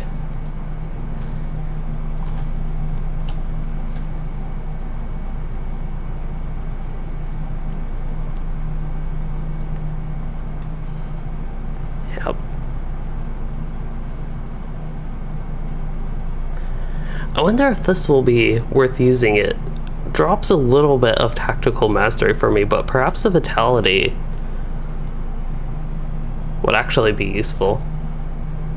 There's also purple versions. I'm not really excited about the cosmetics, to be honest. I was hoping for a little bit better, but this is Dwarvish stuff that is for lore master, so it's also the shoulder guards were pretty horrible to me.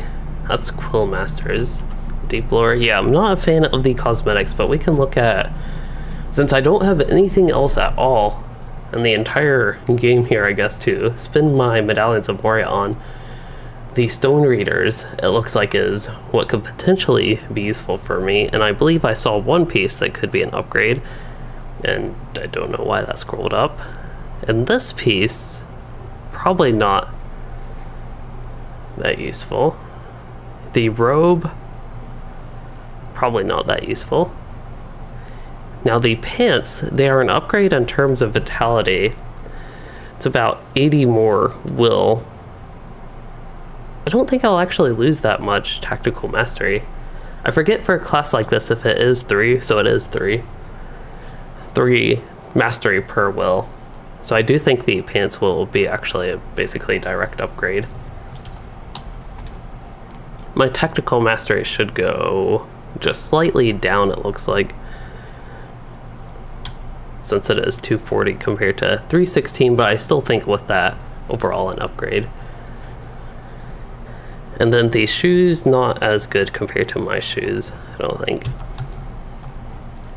At least I got something. I have so many medallions of Moria, but for all my characters basically never have any upgrades. That is really weird looking. Like if I actually equip my regular armor, my equipment outfit, it looks really funky. I almost like that look. It's just so funky and weird that I like it, but I also really like having a nice robe on a lore master again, so I will stick with my new outfit. Barter exchange. Oh, you can get all these from medallions of Moria? I might have known that at one point, but it's not something I committed really to memory. That would probably be the best thing for me to spend my medallions of Moria on. Unfortunately, it's just a bunch of relics.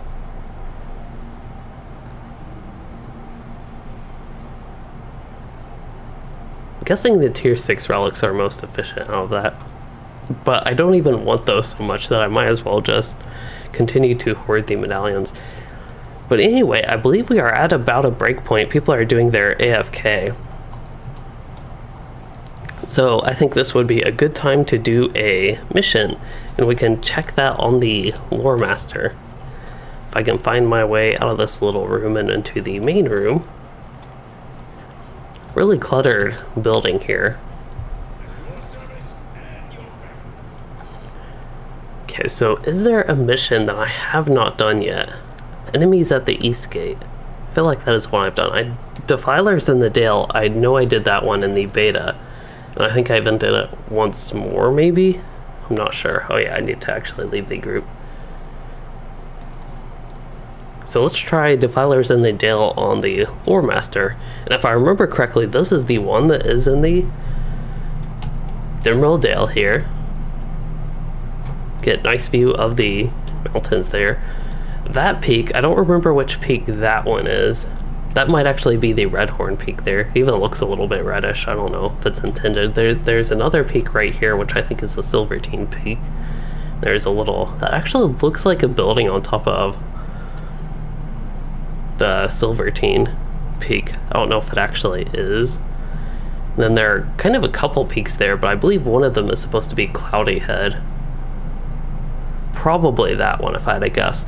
So when the War of Three Peaks mini expansion was announced and we got no information on it at the same time, I did not know of any 3 peaks associated with Gundabad, and I knew there were the 3 peaks of Moria, so that is kind of what I actually assumed that update was about, was Moria. But that did not turn out to be the case, and that is exactly why those 3 peaks of Moria. Anyway, I believe we could always see that in the game. That is totally unrelated to the Blood of Azog stuff as far as I know. It's actually pointed out on the map, maybe. That is a little bit different, at least. Also, for a pet for something like this, at this point I still might like the Bog Guardian. I'm hoping it does enough damage where it is worth using the Bog Guardian still.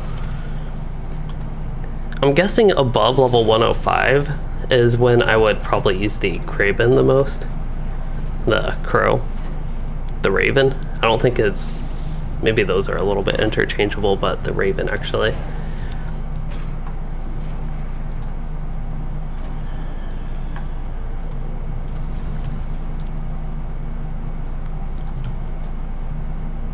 Oh, we are destroying cauldrons. This is a little bit of a longer mission for the ones, Blood of Azog ones, it seems like.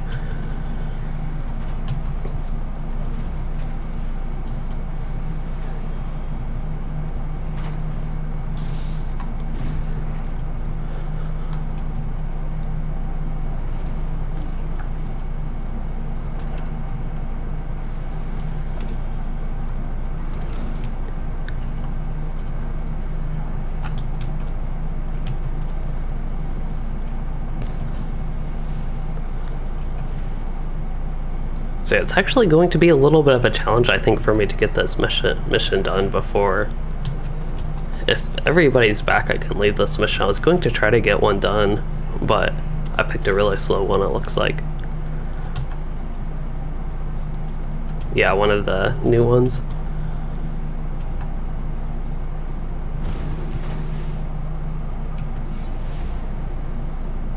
Oh yeah, that boss.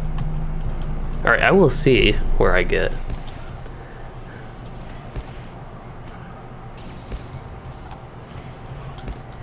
This is also on the Lore Master. I feel like it's extra slow.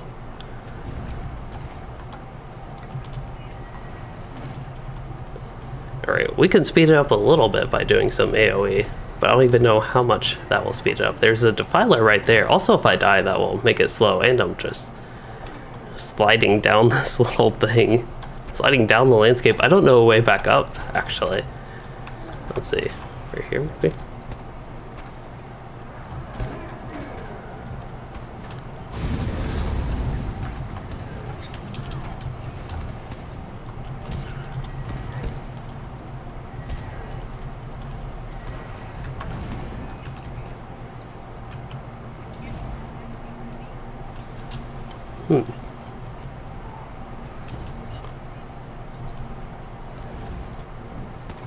Do you mean like a trait build for that?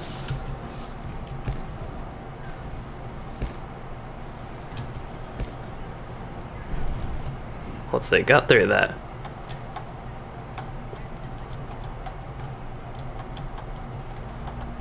Okay, I found the way up the landscape.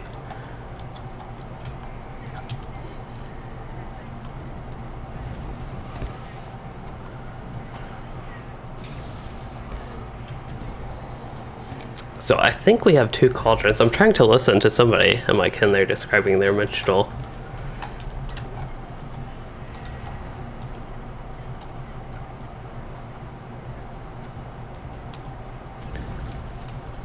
Did you say the AoEs like the call shouts and the such? Yeah, those are, I think, by far the strongest on the minstrel.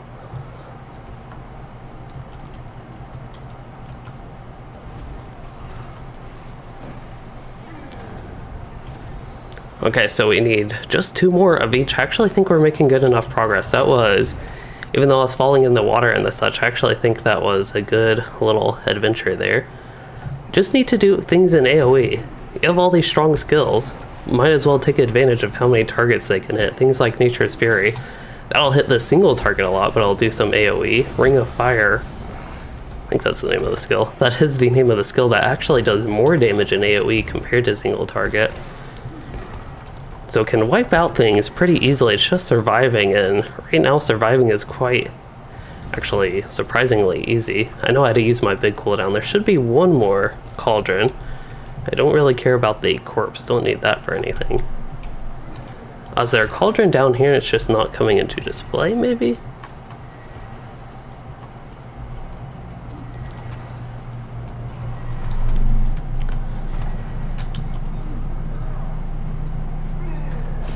There is a cauldron.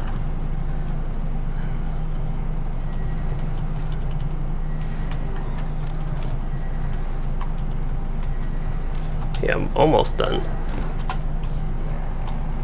Trying to hit my keybinds and my push to talk button at the same time, and didn't quite work out well. So I actually missed the Ring of Fire there. Let's go ahead and use my AoE days, and I'll use a potion and get this taken care of. I don't know where my pet is. He's probably keeping that archer busy. Actually, a couple archers busy, which is a good thing. I was expecting my stuff to do more damage. Perhaps that is a bad thing to rely on as a lore master here.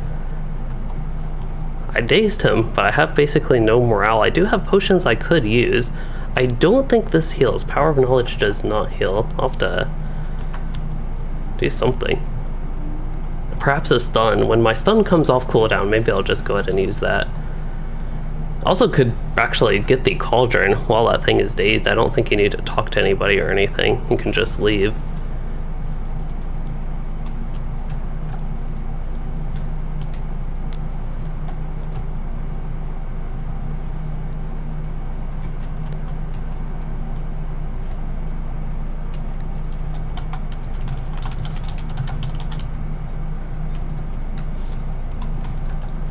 we'll see if they actually got the first boss or if I'm very late or not. Defiler's in the jail. Yeah, that was just a little bit slow, but it did pick up in pace. Okay, I am ready for an invite whenever. The only one not in Grand Stair actually in the kin. Oh, somebody got really loud on Discord. Yeah, there's somebody in my kin, I guess with their mic or whatever. It's really inconsistent volume. Sometimes they're so quiet I can't hear them at all. I have to turn my volume up to like all the way. And then sometimes they're really, really loud.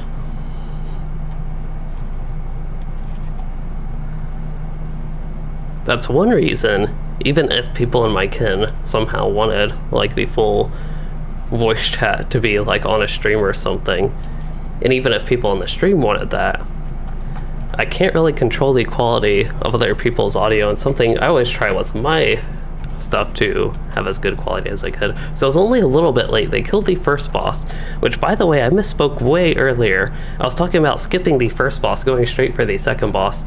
You actually kill the first boss, skip the second boss, kill the third boss, then skip to the last boss for the challenge. No, it's a little bit confusing, but somebody is eating 11 Cs. They're stealthing somewhere. We might have already gotten past them. I don't know if we're waiting on somebody, which is possible.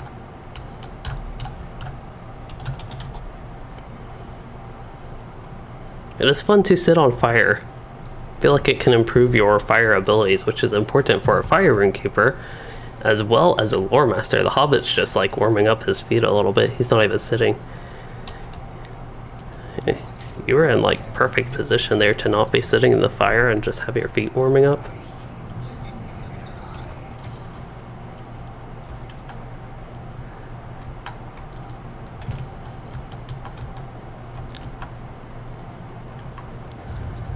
All these good old wargs. I feel like I died on these wargs once, probably from using Lightning Storm before anybody got aggro, since we don't have a tank. So let's try that again.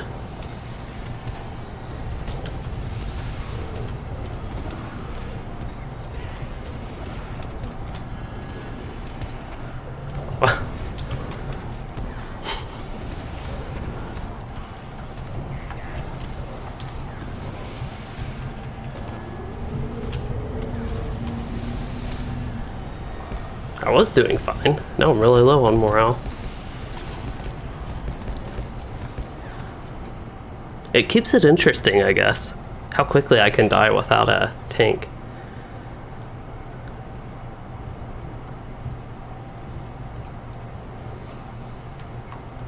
Okay, so we're actually still skipping the second boss, but then we are going back to kill the second boss. It's weird, but this way you can kill the Devoted, which is one of the, I don't know, mini bosses. I don't even know if you'd consider the Devoted a mini boss, but it's an NPC in this instance. It's a little goblin, and you can kill him if you kill the third boss within a certain amount of time.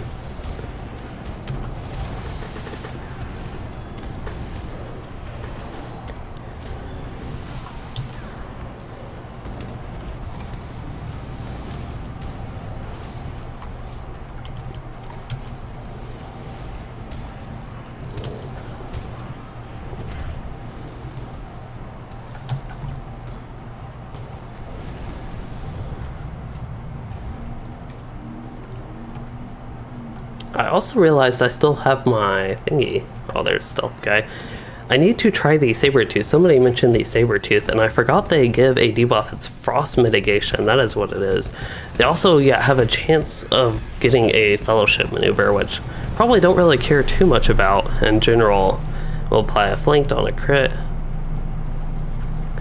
And it just does damage. Don't really care, especially with the minor damage the Sabertooth does relative to everything in this. Don't really care about the damage, mainly care about the debuffs with the pets, and without me cycling pets, as the optimal way to play Lore Master oddly would be, I feel like we can get most advantage out of the bear debuff, which is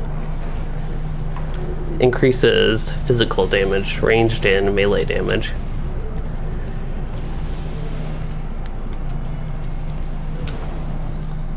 We're actually going straight after the boss, maybe.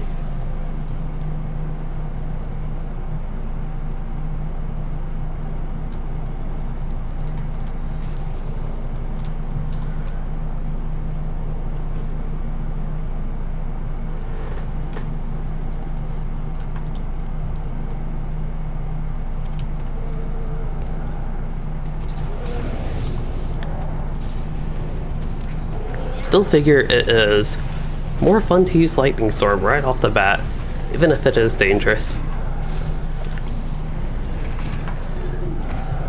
I can focus a little bit on that archer in the back.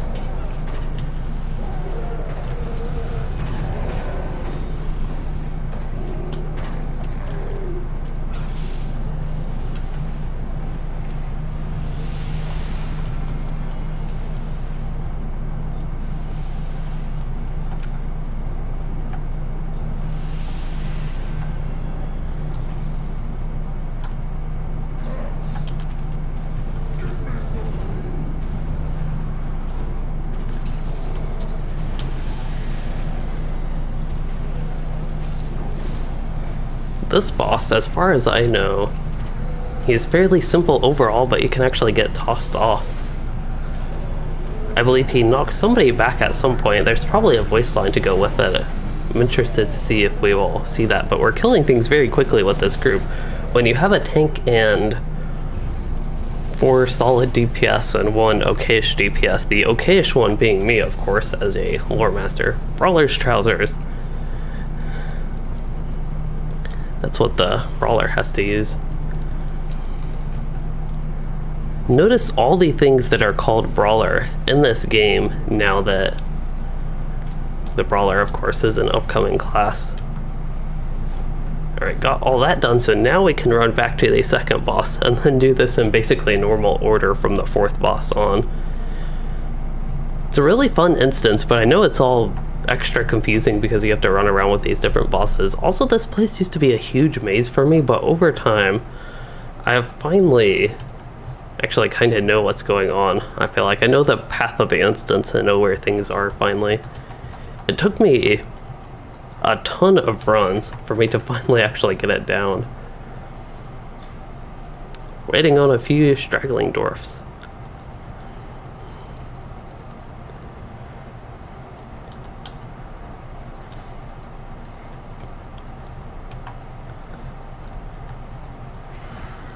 Alright, gotta pull the extra orgs, can't just take that stuff at once.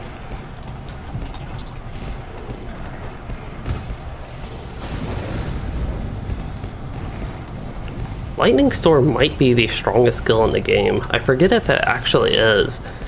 The closest thing for comparison that I can think of could actually be Range Resounding Challenge from a Warden, but a lot of the damage, or actually all the damage with that skill, is over time. But the strongest upfront thing, as far as I know, is Lightning Storm. There could be something from the champion that I'm less familiar with. But even with the Lore Master being relatively low DPS compared to a champion overall, and even thinking anything in terms of hunters, other good DPS classes, Burglar, as far as I know, Lightning Storm might take the cake for the strongest skill, upfront damage.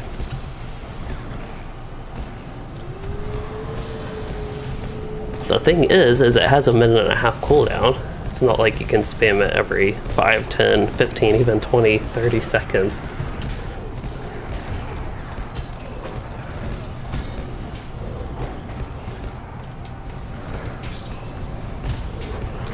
It is possible, though, that I am not 100% remembering that, and there could be other skills, though, at this point that do more damage.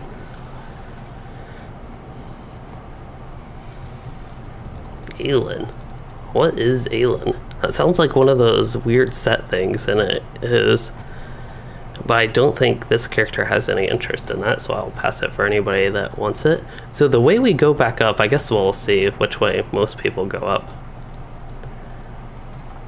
But basically just go back up, and then we go to the fire part usually, and then go to the trolls where the beast is, and then after that we'll come up for the last boss. But yes, the Grand Stair, the instance, has a very good name because there are a lot of stairs. And just taking all the paths with the stairs, that is where the third boss is. So after you kill that boss, if you do everything in normal order, first boss, second boss, third boss, you would come up there and then cross that bridge, and then you'd go back up here towards where the very first boss was.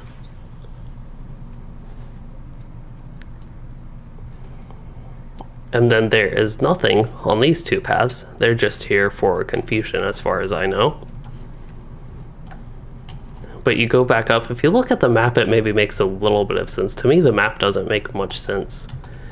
But now that I know the way the instance actually goes, it maybe makes a little bit more sense. But there's a path up here.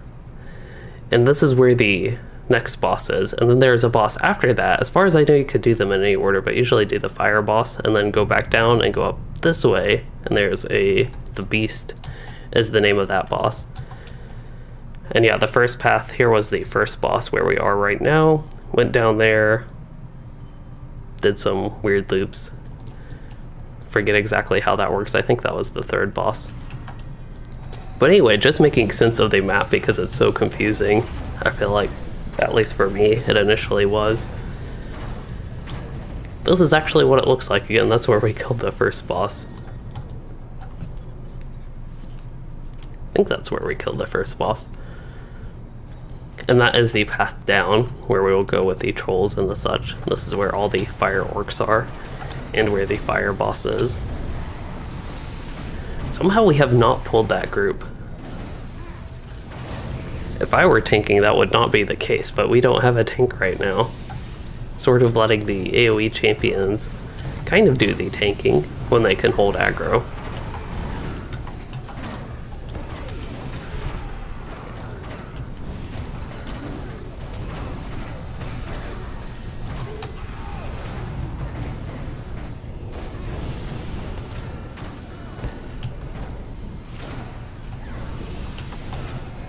I see somebody shooting from behind, but I think that's the hunter over there.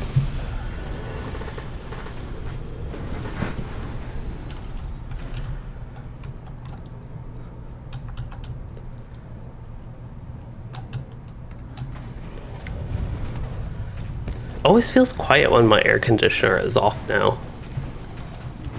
I feel like it's been on for a long portion of the stream. You can probably hear it every time it kicks on just because it's a lot of white noise in the background. It's something that does, at least for me, just go in the background, but hopefully it doesn't sound too bad when it's on in the stream, but it's off right now. I just feel like it's been on for a large portion of the stream. Probably good to go ahead and use Lightning Storm just to get through these guys a tiny bit quicker. That was not Lightning Storm, that was Lightning Strike. They have the same icon. Oh, Sticky Tar was in a bad spot. I guess I still could have put it where I was originally facing. So the main thing for me to do is avoid the fire. I think melee skills reflect fire damage. That is what it is. Yeah, he was reflecting fire there.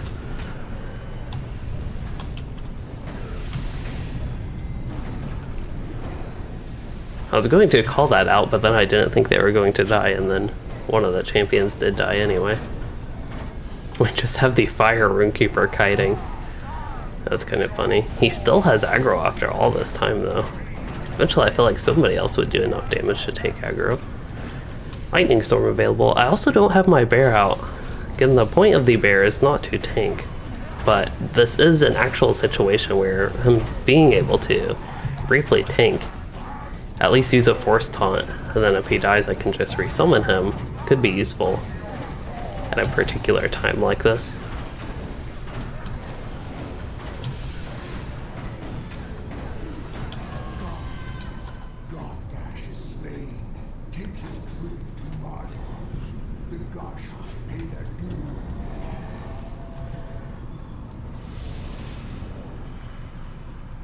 And that is how you res people as a lore master. by smoking. Warden shield.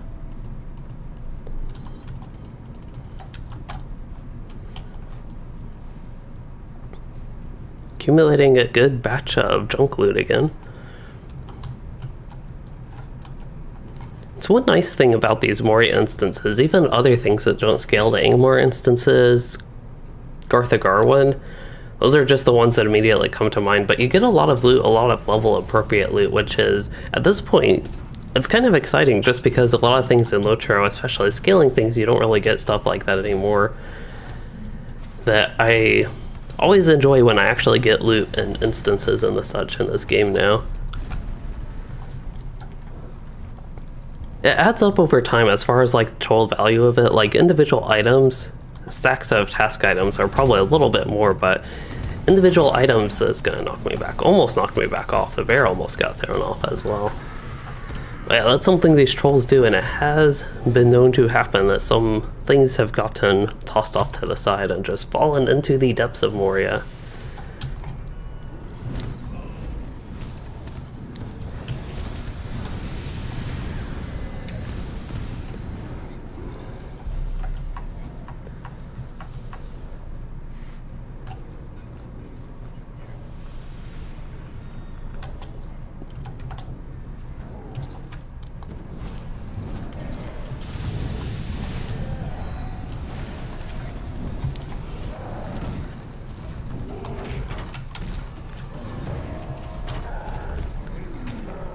Oh, almost died there. Got into the hundreds of health. Always scary with the Lore Master because their AoEs really are strong. It's just after that their damage starts becoming a little bit lackluster. I keep talking about that throughout the entire stream just because that's what goes on with the Lore Master, but when I take aggro like that, just starting with all my strong stuff, which is the fun stuff, so I always want to start with it, gets dangerous, but it's exciting.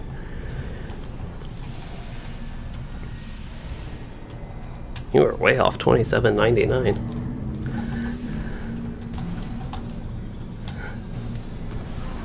Actually, the person I was replying to there wasn't way off. I think it's $27.99. I hope I'm accurate after all that.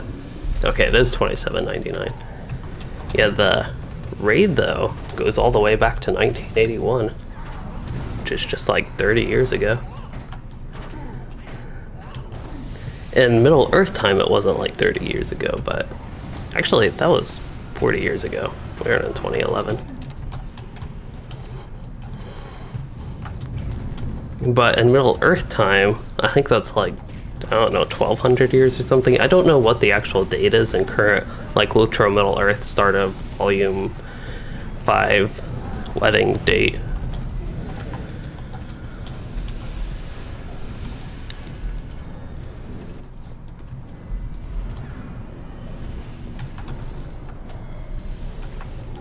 But yeah, basically the raid was a little bit further back in time.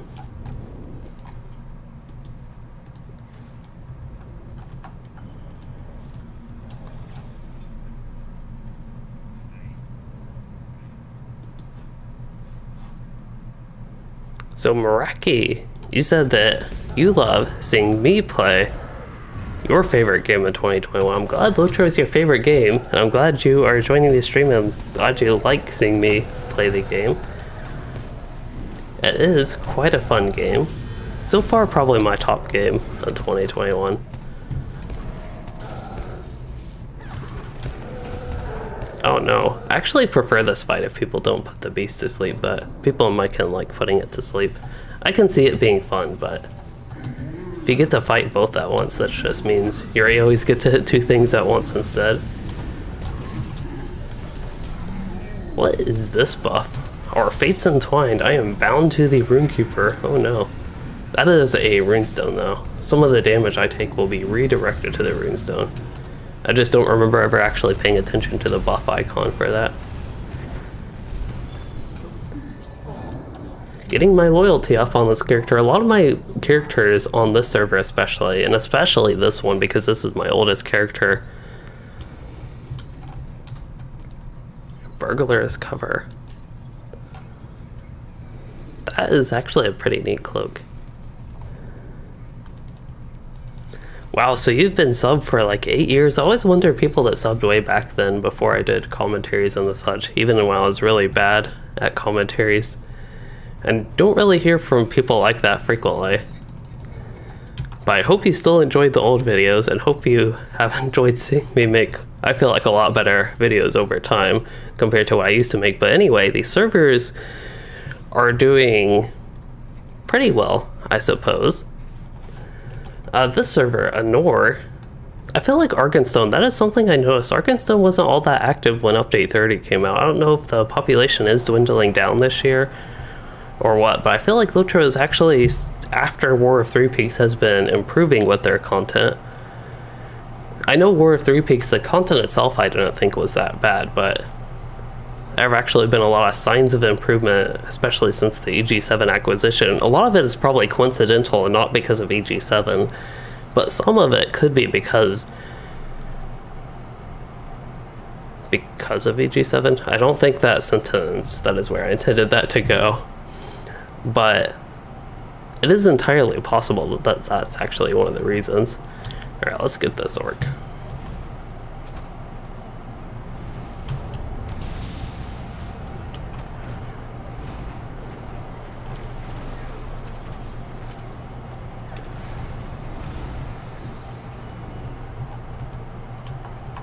Sometimes, for some reason, YouTube is really weird with like its recommendations and the whole YouTube algorithm, for people familiar with that whole thing, that nobody knows how it works. But sometimes YouTube will actually recommend my own videos from like a long time ago to me. And even sometimes I'll get a random comment on a video that's like 5 years old or whatever. And sometimes I'll listen to my commentaries and think parts of them aren't that bad, but I always feel like I had a strong accent back in the day compared to what I do now. I don't even know what type of accent. It just sounds accented compared to what I have right now. And maybe it's partly the microphone, something like that. Or maybe I actually do speak a little bit differently. I don't know, I basically talk in my normal voice. I don't do like a different voice than my normal talking. I probably honestly talk louder though while I stream and make videos than what I normally talk like.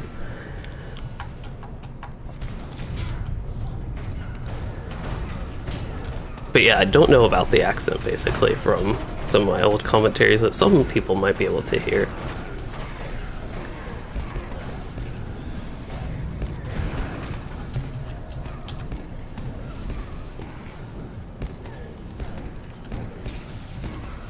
Lightning Strike is such a... I'm trying to even think of the right thing to call it, but it's almost like a disappointing skill after using Lightning Storm. It's just like the tiniest of little zaps of lightning. Yeah, for a while I played WoW, but especially with BFA and a little bit with Legion, but mostly BFA, I didn't really enjoy that game. But with WoW Classic, that is something I've been getting a little bit more into with the Burning Crusade Classic. I've done two whole parts of my Shaman series. One thing with Classic WoW is I can never get a good guild, so my kinship in LOTRO is the Mytho League on Anor, and that's basically the reason I play on this server instead of mostly playing on Arkenstone. I wouldn't really have much reason to play on Anor without this kin. Hey, that didn't one-shot me.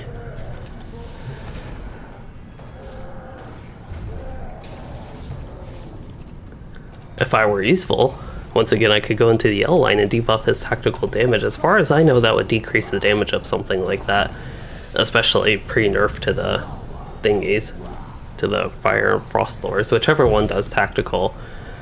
But I don't remember, there might have been some things those weren't effective against, but I thought most damage, even from bosses and things like that, it would work.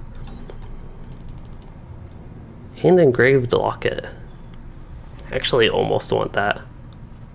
I really do almost want that. It's like a serious consideration, but I don't think it's quite good enough where I'd rather replace what I currently have.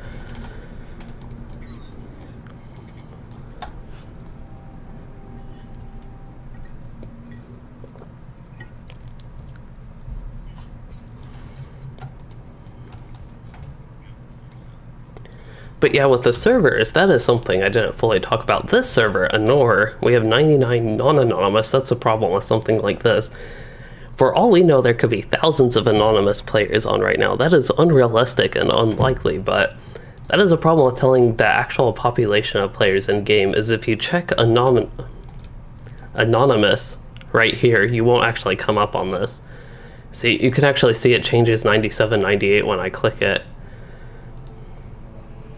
So now it's all buggy since I was clicking it so many times. It's at 100 out of 99 entries, but either way, that is something quite simple that can change the actual population that you can see. Oh, looks like we're doing Filgashen, which is a pretty long one. This is probably going to be our last instance. But yeah, I think we have a very minor break.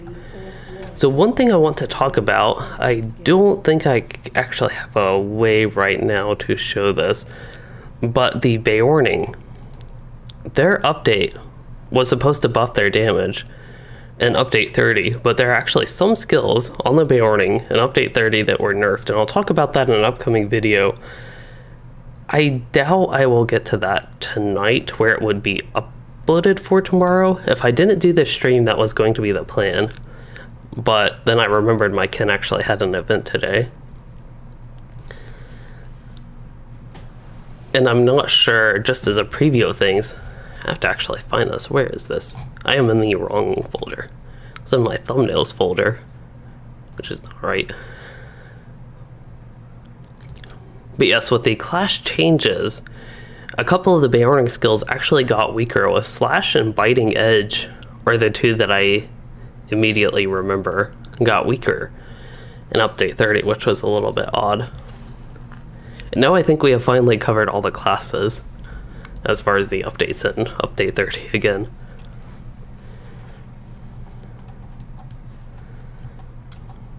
This character looks so much better with his hair, not with that weird hairstyle that I tried on him. I think once again I just wanted something a little bit different for this character. That Dwarf looks very angry. Like very, very angry.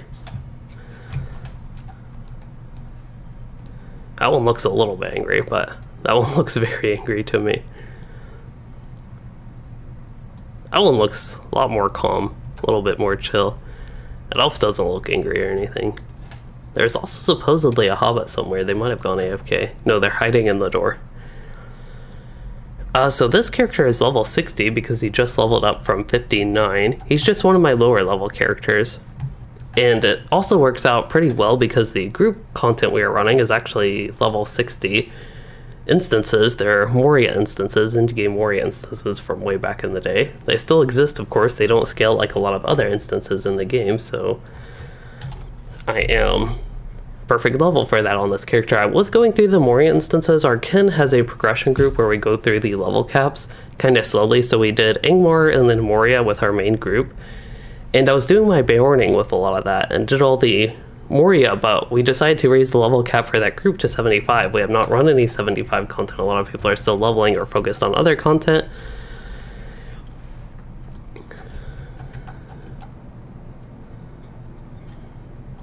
Were we doing the challenge? Okay.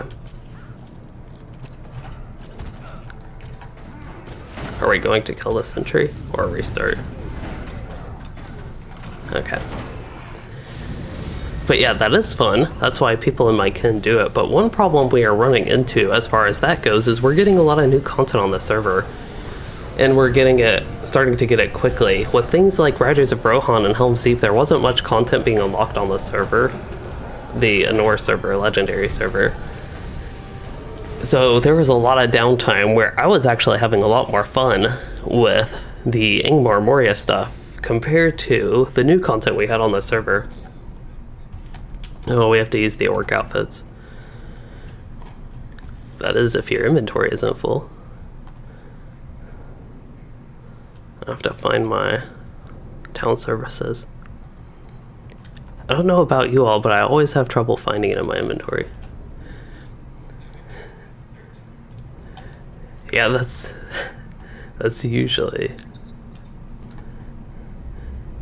usually what I have to do as well is search for subscriber town services as you'll see.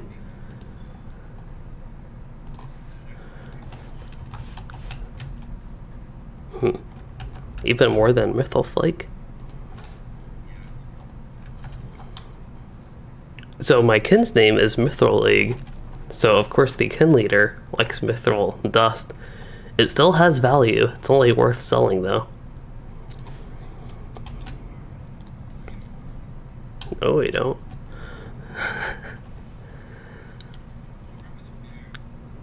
I was about to ask, does he need a uniform or does he just need to go bye-bye?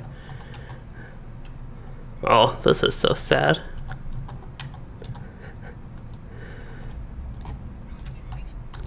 Without the Hobbit patting him, it wouldn't have been so sad, but then he was like patting him goodbye. So what these outfits do for anybody that hasn't done these Moria instances again, they just let you sneak by all these orcs. And that is it. Some of them I think you can stand by long enough and they'll eventually notice you, but you put on the orc outfits and they think you're orcs, even when you're tiny or huge or tall. It doesn't matter if you're wearing orc armor, they think you're orc.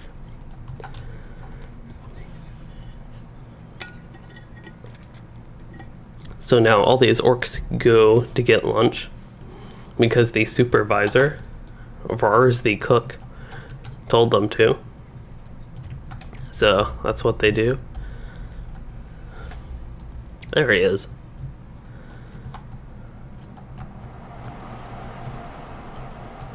There's the air conditioner again, just because I was talking about that earlier.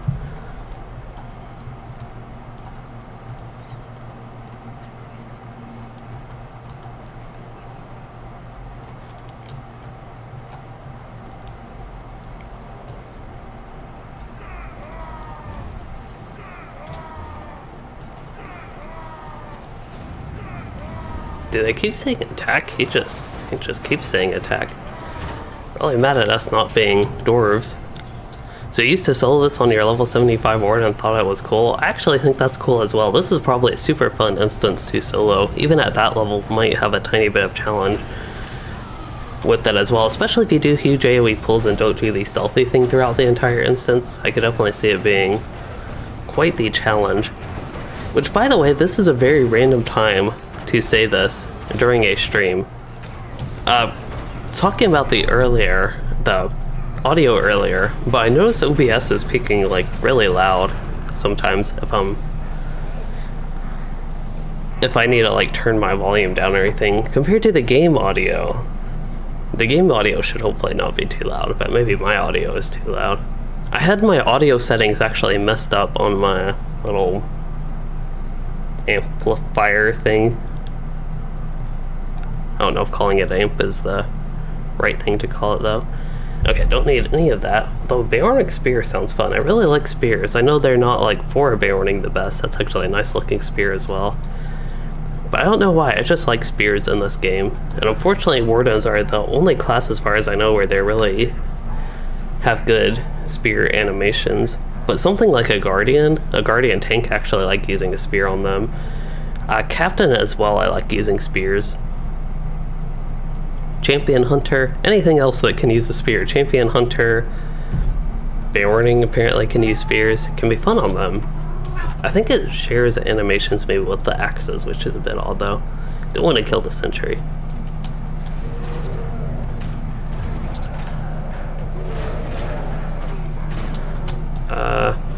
We weren't supposed to put on a new outfit, were we? Okay, that's what I was hoping.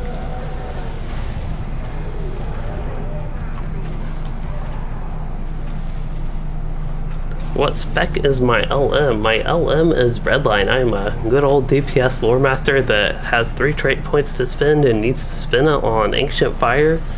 Probably on Ancient Fire. I actually think Storm Lore would be quite helpful though. I want that. Although having the 100% chance on this would be very nice as well, but this is my spec, and I think I will get Storm Lore. That's a useful skill to have. Probably keep that at 7. I honestly don't know where to put that, so we'll keep that at 7 for now. New outfit. There we go. This actually looks pretty neat with my character's regular outfit. Somehow it blends kind of well, I think.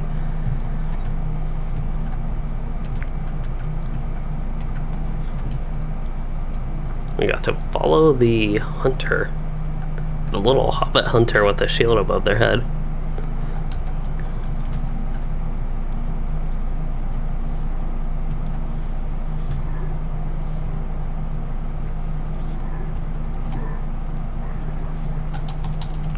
Okay, put him on actual follow so then I can be lazy. I still have to pay attention to the screen, but now I can be lazy. Got a lot of new Moria instance deeds, but as the case, that's what we were talking about. There are so many deeds in these instances, and a lot of them give virtue XP.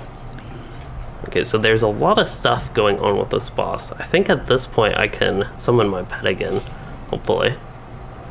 Hopefully the pet doesn't cause issues, at least for the boss fight. I don't think he will.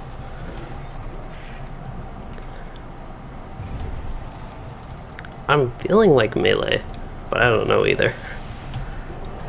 So one of the phases of this boss, he reflects, I think, a certain damage type, and it might be melee or ranged, but I'm guessing it is melee.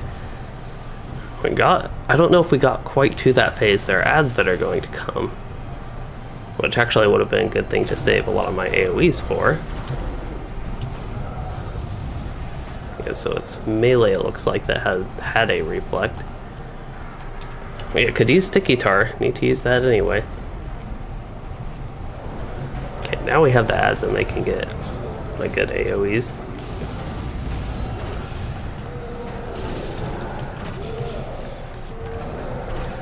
Don't think my stun quite worked on them. Now they're doing their warband maneuvers and all that. Maneuver seems to be spelled a little bit weird. I don't know that word well enough if it's normally spelled like that. Could be. So AMD's Fidelity FX Super Resolution software. That sounds like something from NVIDIA, which just based on the name sounds familiar.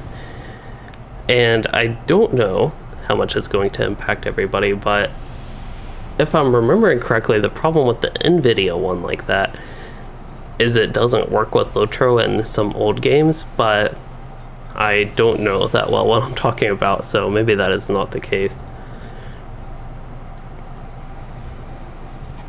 But I think the point of something like that is to make the looks of old games especially a little bit better. In a way, improve the graphics. I guess I could loot this. I'll get a medallion of Moria, but as we know, I have way too many of those. I can't even use the ones I have. Plus, I think I might have gotten a key. Some people got some keys. I might have. Maybe I did. I see everybody else got a key except me so far. Maybe I need to loot the other one. Okay, so it makes low resolution look close to native as much as possible.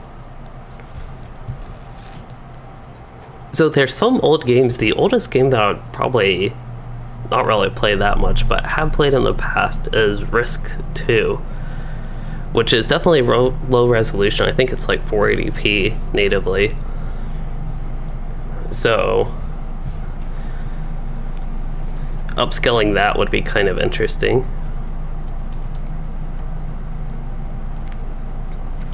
Yeah, I'm worried that I will also be sticking with a GTX 970 until we actually have graphics cards available in the future.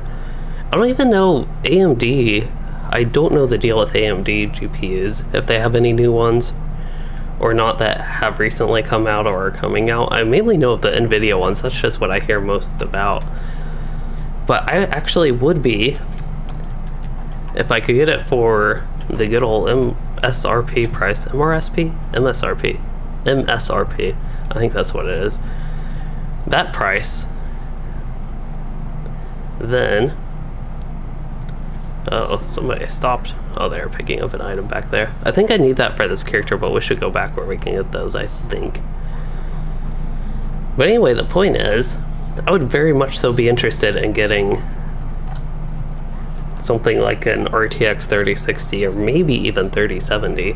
Not that it'd be the most impactful for LOTRO, but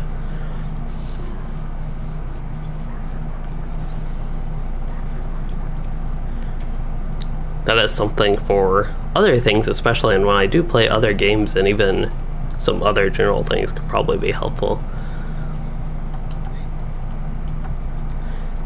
And the loading screen. The one time LOTRO fully utilizes my GPU is the loading screen.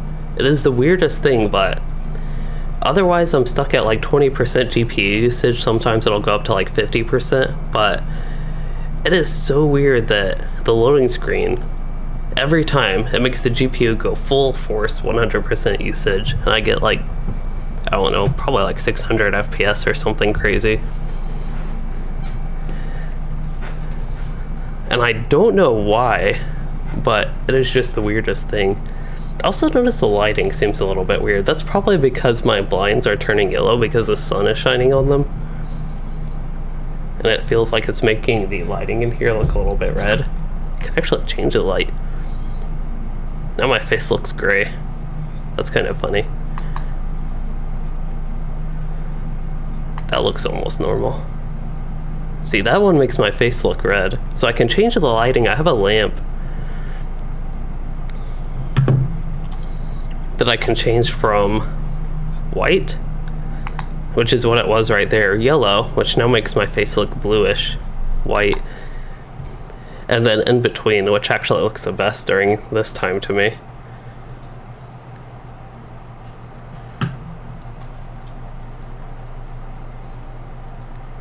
Yeah, usually in LOTRO, I will lag, but then it won't even fully use my CPU, won't fully use my... I should put an asterisk on the fully utilize the CPU. What it does is my core speed goes to like its maximum on my CPU, but the actual CPU usage is relatively low because it doesn't multi-thread. I don't think I have a gamer lamp. I don't think that is a gamer lamp. It only goes between warm white and daylight white. It is a regular lamp that has a remote, which is very fancy. And I got it on Amazon. Things sometimes on Amazon are scary to order. But, oh my, I'm not paying attention. What am I doing? Oh. He is immune to my stuff, it looks like.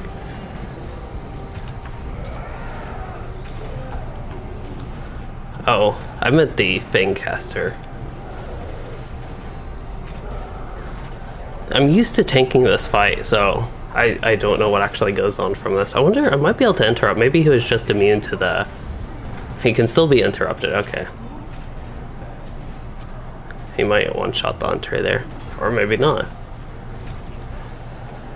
But yeah, as a tank, I'm used to actually dragging the boss where he needs to go and all that normal stuff.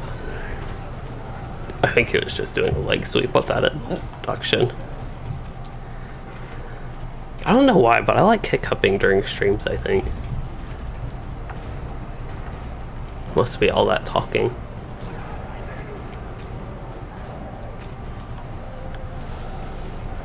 Maybe I could start putting my dots on him. I really feel like I should play Yell Line for a fight like this as well.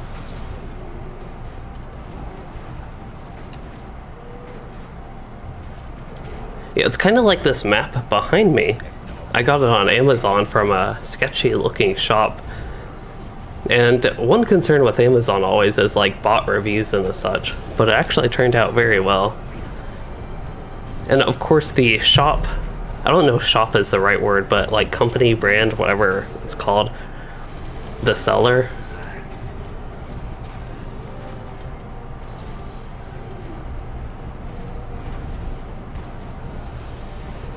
One of them says mind your legs and one of them says mind your feet. That's interesting. There's the trap. Okay, now I saved all my good skills for this.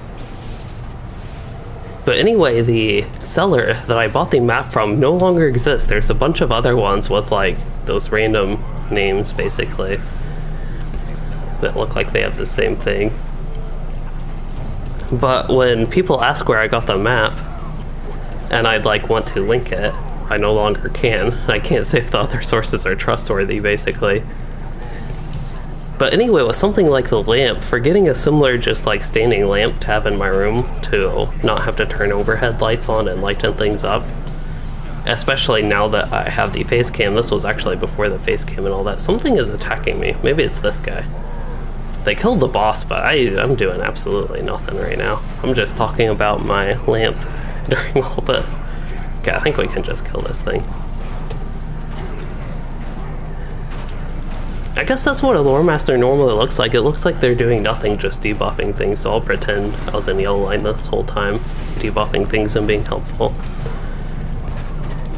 But anyway, with the lamp, it was like maybe in the same price range as a normal just standing lamp, but it's very fancy to me because it has a remote and it can change the color.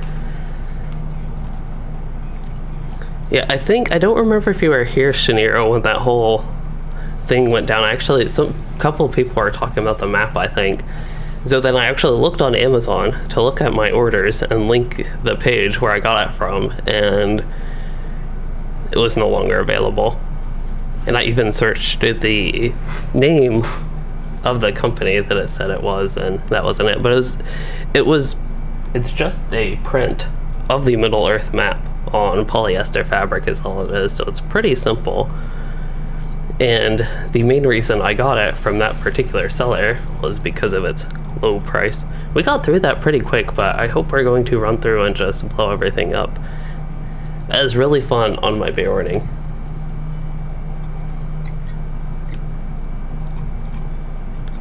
Message from Mazog. We don't like Mazog. He's too annoying. Okay, Shaniro, you believe you were there for that. I don't remember people's names too well, or remember people in chat from specific times usually, but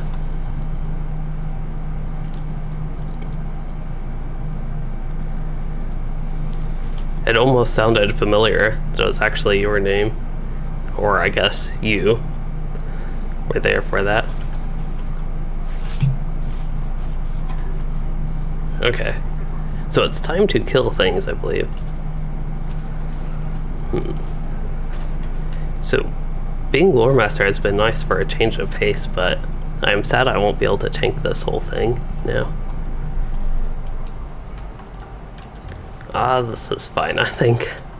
I'll stick with it.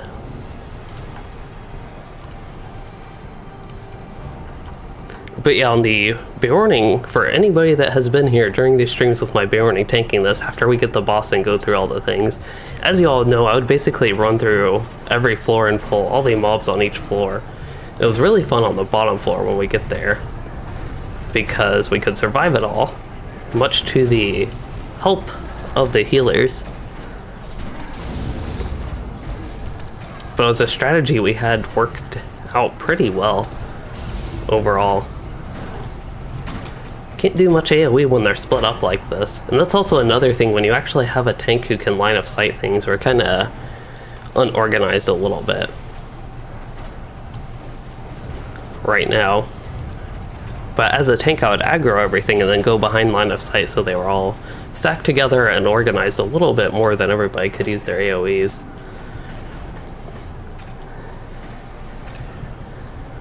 But now I get this low lore masteriness right now. And we have some scattered arrow shooter skirmishers.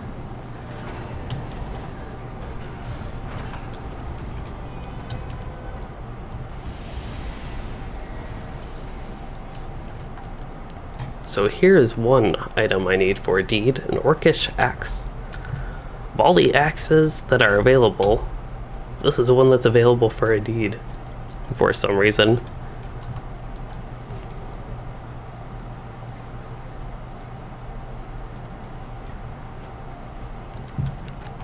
Can get my bear and pretend it's a Beorning, but I don't think it would do that well pulling a whole floor of mobs.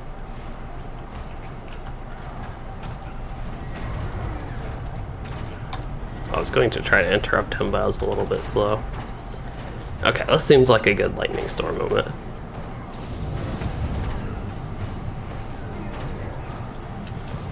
Fierce Lightning actually seems to do a decent amount of damage, 329 per tick.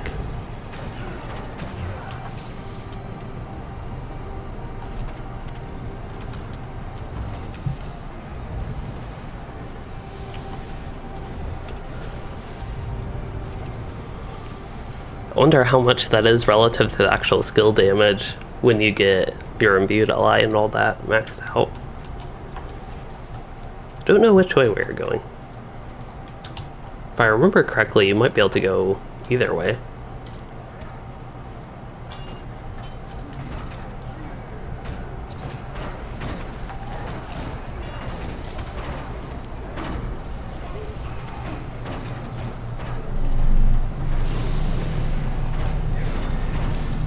I stunned them, but they absorbed the damage I dealt, but that's okay.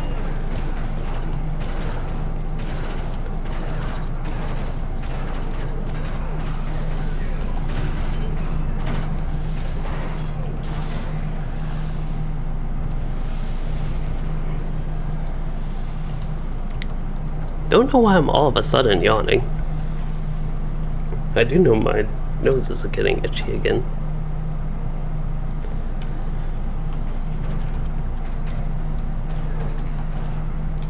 It's kind of funny, all the things that seem to only happen, or at least I only notice them while I stream, and one is my nose itching. Can I actually like daze this guy and stop him? Oh, he's immune to daze, interesting. I don't think it worked that well though. Yeah, it said immune. He was so focused that he couldn't be blinded.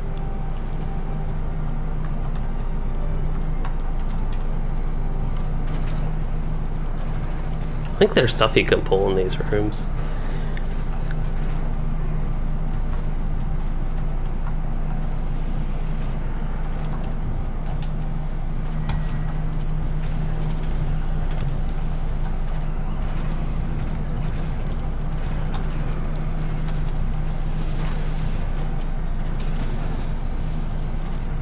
Looks like he was going to pull the orcs. That was that guy that I tried to daze earlier. It looks like he was going to pull orcs that I pulled anyway. He also brought a couple extra. On top of that, Windlore can affect 3 targets. I think he'll still be useful in a situation like this. Wizard's Fire also doesn't do like amazing damage, but during downtimes in AoE, does some okay-ish damage. Staff Sweep is the one I really should be using in AoE though, if I have downtime.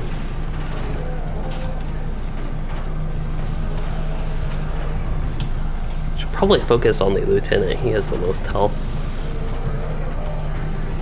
But yeah, with a lot of over-leveled people and things like champions and hunters and rune-keepers, we really do have a lot of damage in this group. Things die pretty quickly, a little bit quicker than I'm used to, even with the strong group we had sometimes with my Beorning. We're just all a little bit higher level now, have probably more traits, maybe even better gear for some people.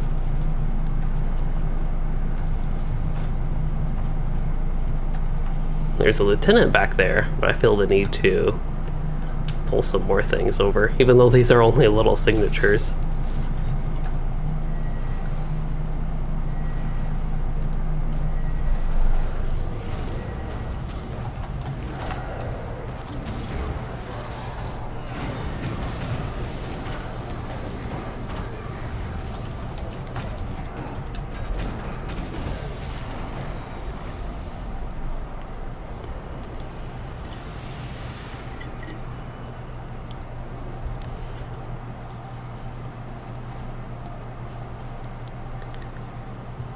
So we have one more floor left.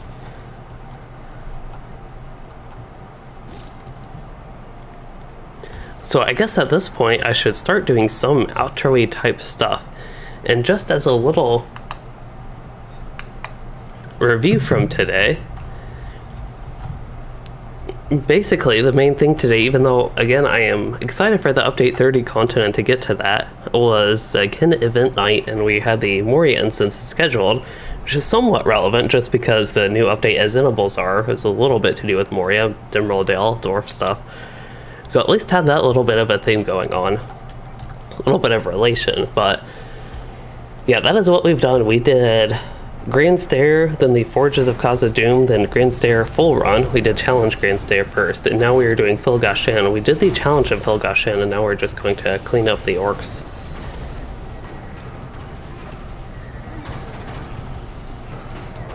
And then also did some missions, mainly on the Rune-keeper, because that is a class that I feel like has been buffed the most. Of all the classes, there are some things with the Beorning that were a bit, and some things with the Guardian that were a bit, but a lot of weak buffs for both of those. It seemed like a lot of boring buffs to me, to be honest. The Fire Rune-keeper probably the most exciting, even though the gameplay with them, their strongest skills are like by far their strongest. A lot of their more downtime, weaker skills, things like Fire Ridicule, Rid of Fire, and the such that just do a little bit of damage over time for when Smoldering Wrath is like on cooldown or something, or you're building attunement, those are still quite relatively weak. I don't think we have enough things attacking us.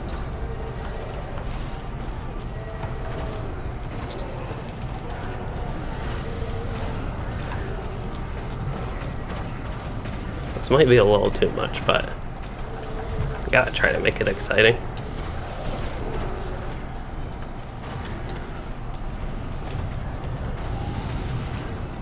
Well, that was a nice sticky gourd. Usually that's not supposed to kill a bunch like that. I don't even know if it did kill a bunch, but things are so scattered once again. All these archers, they're just scattered about. Okay, probably use my cooldown there.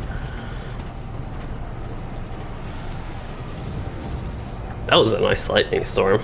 But I want to double check all these halls. Looks like we have an orc there that is stuck. There's a chest in here that I don't really care about. There's a Moria fighter right here.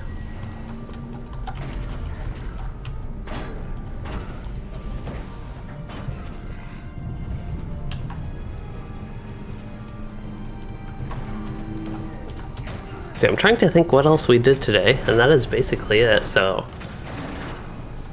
while we spent a lot of time doing stuff, the total amount of things, I guess, we did was not that much, so that's pretty simple.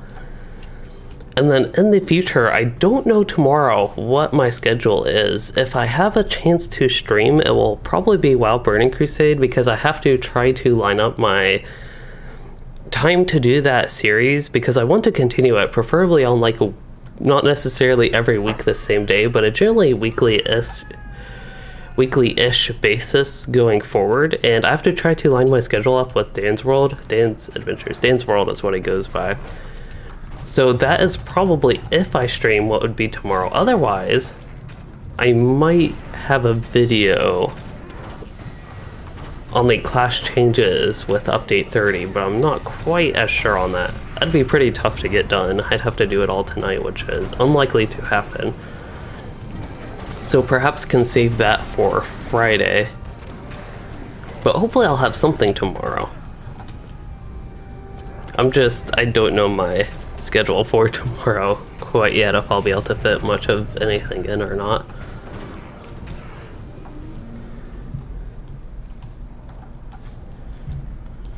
Oh, there should be a hallway somewhere up here where there are tons of orcs. Maybe that was just the other side? Aha, I think I found it. Here's one of these. I think there are 2 sets of these on each side. Oh, I'm about to die. This is not good. Need to get rid of my debuff, and there's a door here blocking the way. Well, I got rid of my debuff. I didn't get rid of my debuff, but my debuff went away. I was cured by time. Wow, somebody got a nice lightning thing going on there. Okay, so there are some skirmishers out there. That's what I specialize in killing, it seems like today.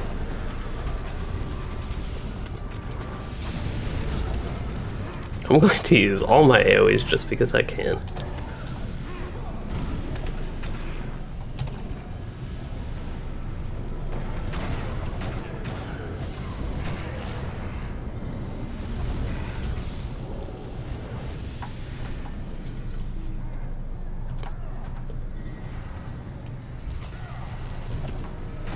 think that is it.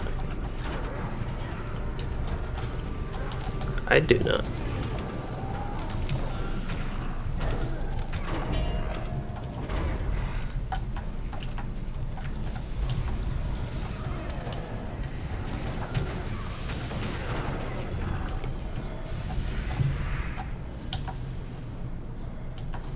Right, I think we are done as far as this goes.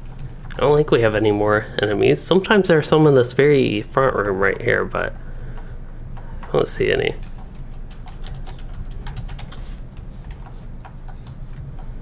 Alright, so since that is all that we have, I will probably wrap up with maybe exploring the Dimrell Dale a little bit more. Because I didn't quite get to finish exploring it. It just booted me right back to Kellendon when I was walking in one of the new areas. So that was a little bit sad, but that is what happened. Let's go to Karis Gladden, then I should be able to take a swift travel to one of the, either the Dwarf camp or the Elf camp. Actually, I think one of the Elf camps is like a half Dwarf camp. But anyway, the Dwarf camp and the far northwestern part of the zone, hopefully I can just take a swift travel straight there. And we can explore a little bit more, see what new areas there are that made it into the low-level version of Dimrell Dale, and see if I get booted randomly to Kellendon without any sort of warning or anything, or like there's something on the server, you enter like an area, an unallowed area, and it says you'll be teleported shortly away. Did not get that. Ekad, not Andestel, but Mecham Bizaru. That is where I need to go. Did I take the swift travel? I honestly don't know. No, I did not take a swift travel. Just wasted 25 silver. A non-swift travel could be fun if we wanted to go on a nice horse ride journey, but today we want to go on our own journey exploring. This looks different. Like immediately, this actually looks different. I don't think these hills were here before. I thought this was all open before. But there is the new Khazad-dûm entrance from this side. Can kind of saw some weird glitchiness with the landscape. It looked like something frozen, like from the new area.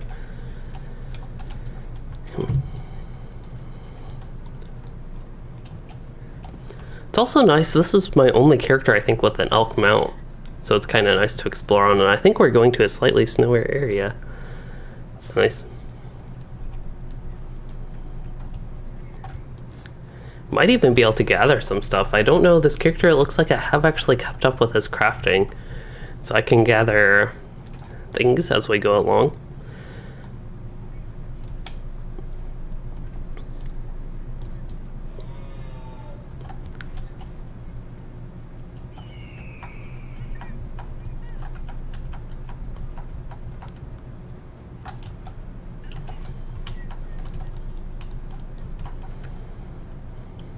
So yeah, this is all in the Azenobalzar zone, and there's a lot of content as far as I know. When we go through it on Louisden, we'll see all the quests. I think it's mostly snowy. The entire zone is snowy, but I think this is all, even up here, is snowy, and this is all new as far as the current Dimrell Dale and the Lothorian zone as it is here. Yeah, these are... Yep.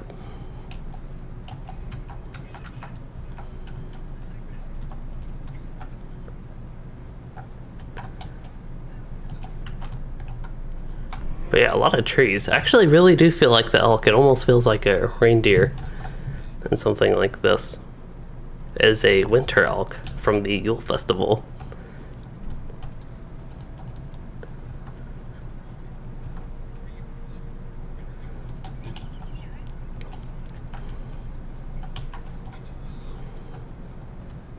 Yeah, pretty nice. I'm getting distracted by Kinchat. They're just talking in the Discord about like where people are from and the such. I'm getting distracted by that, unfortunately. This is supposed to be like a wind down solo part. So there are a bunch of goblins and orcs here and wargs and the such even. Looks like Beast and Lothorian. These guys count for that. Hello, Jonathan Amos. Unfortunately, it seems like you have joined at a unideal time, maybe because I'm just about to wrap up with the stream here as I kill a few things and just explore some of the level 60 parts of the Dimrol Dale here. Stuff that got changed in the Lothorian zone, the original, non-Azenibalzar, the current one.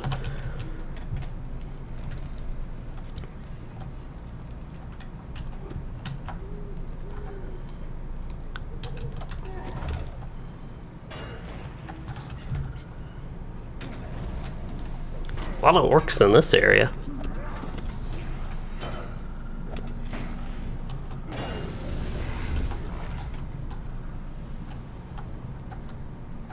I actually remember this from something. I don't know if it was Azenibalzar or something during the beta when I was also exploring.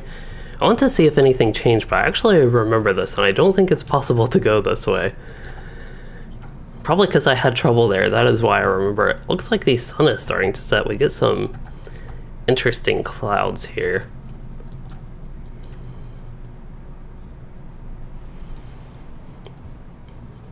It's one odd thing about Azenibalzar that we noted last night, at least I noted last night. I don't think it was quite last night, but more yesterday when I was streaming, was that it was raining when it was snow-y.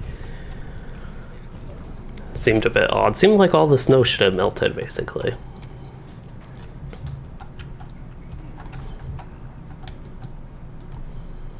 Okay, so you can go up here, you can go on top of Khazad-dûm. Wow, something did a lot of damage to that orc. I have no idea what it was. Did my Bog Guardian actually do that much damage? It seemed like the orc was almost a one-shot. Uh-oh.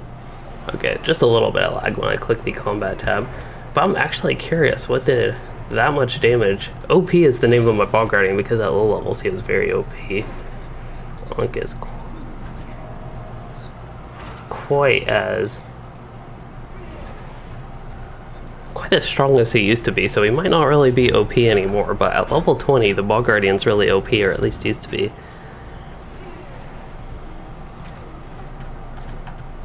A lot of dangerous enemies compared to the other area we were exploring before some of the instances that we got into the second half of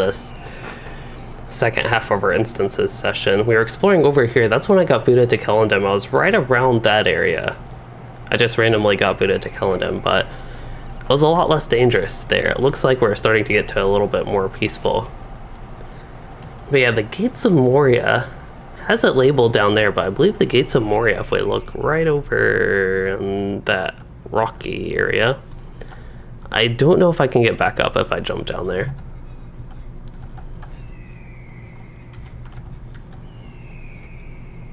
Okay, we can get back on our mount. I think it's safe. There's also a neat view of some Lothorian trees, maybe? It's kind of so far away I can't even tell. And it's nighttime. Uh-oh. That ain't good. But I think those are supposed to be the Lothorian trees, the golden wood. But yeah, pretty neat view.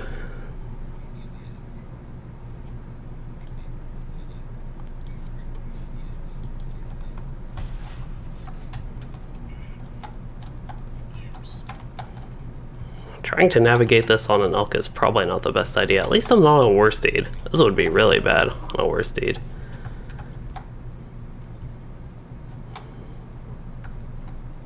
But we'll see if I can get back up. Otherwise, I might be out of exploration options. Maybe if I were a dwarf, I could climb this better.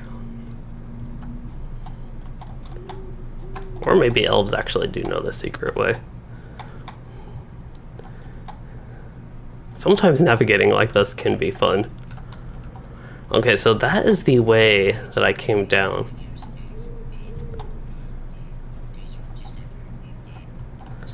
But yeah, the Gates of Moria are right there, right below me. Another neat view.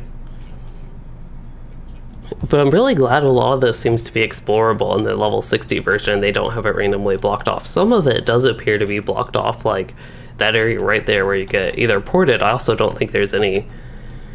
This is going to be a tough jump, but I might as well try it.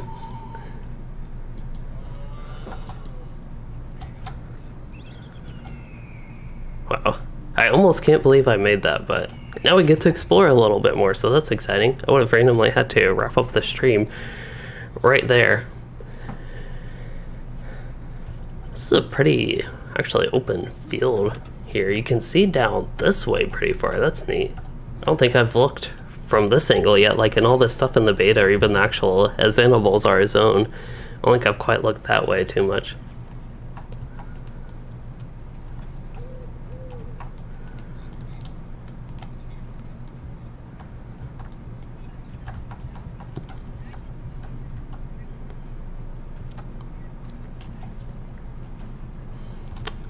Okay, so I think that is the Silvertine Peak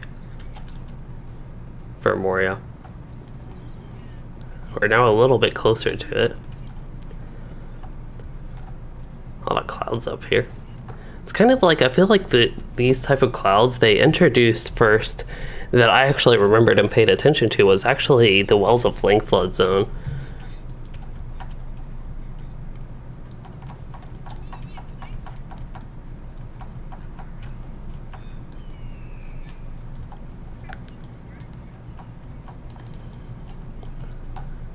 Okay, so I don't think there's a way up the mountain anymore. There is actually, you get to see some sort of Moria type building, I'm guessing that's supposed to be what it is, extending all the way up there. But this is about as far over as I can get. I think earlier I was right down over in that area, but maybe we can see if we can go this way somehow and get through this.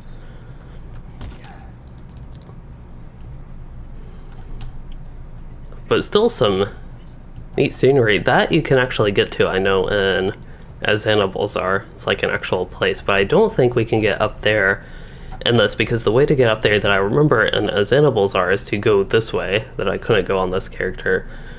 But the Dimral Stair, this has always been in the game. That right there, there were some quests up there before. That took you kind of towards the Redhorn Pass-ish area. The Redhorn Pass more so, I think, is actually over here, which you can also get, and as animals are a little bit more. I don't know if we can get towards that area. I don't even remember if that's exactly where you can get, but doesn't look like we can quite cross by, as far as I know. Probably unintended that you could go up these mountains. It does not appear that I can.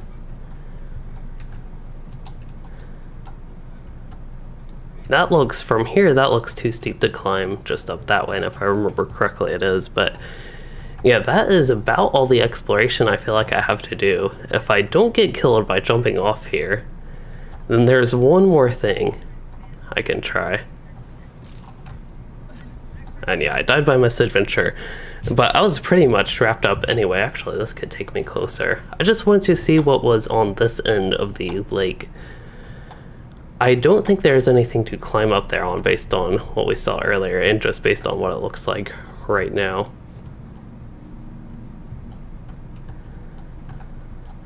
But yeah, that's all I was interested in checking out, but I don't see anything there.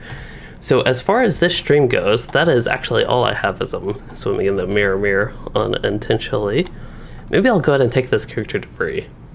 But I hope you all enjoyed the little bit of exploration there, in addition to everything else we did with a couple missions and the Moria instances. I will be excited to get to the actual Update 30 Blood of Azog new zone questing and as animals are. That is what I intend to do in the next stream. But as far as this one goes, with the content we did, I had a lot of fun in the Moria instances. I really love those instances. And if you enjoyed this stream, please consider liking and subscribing for more, or becoming a channel member to support the content. And thanks for joining and chatting and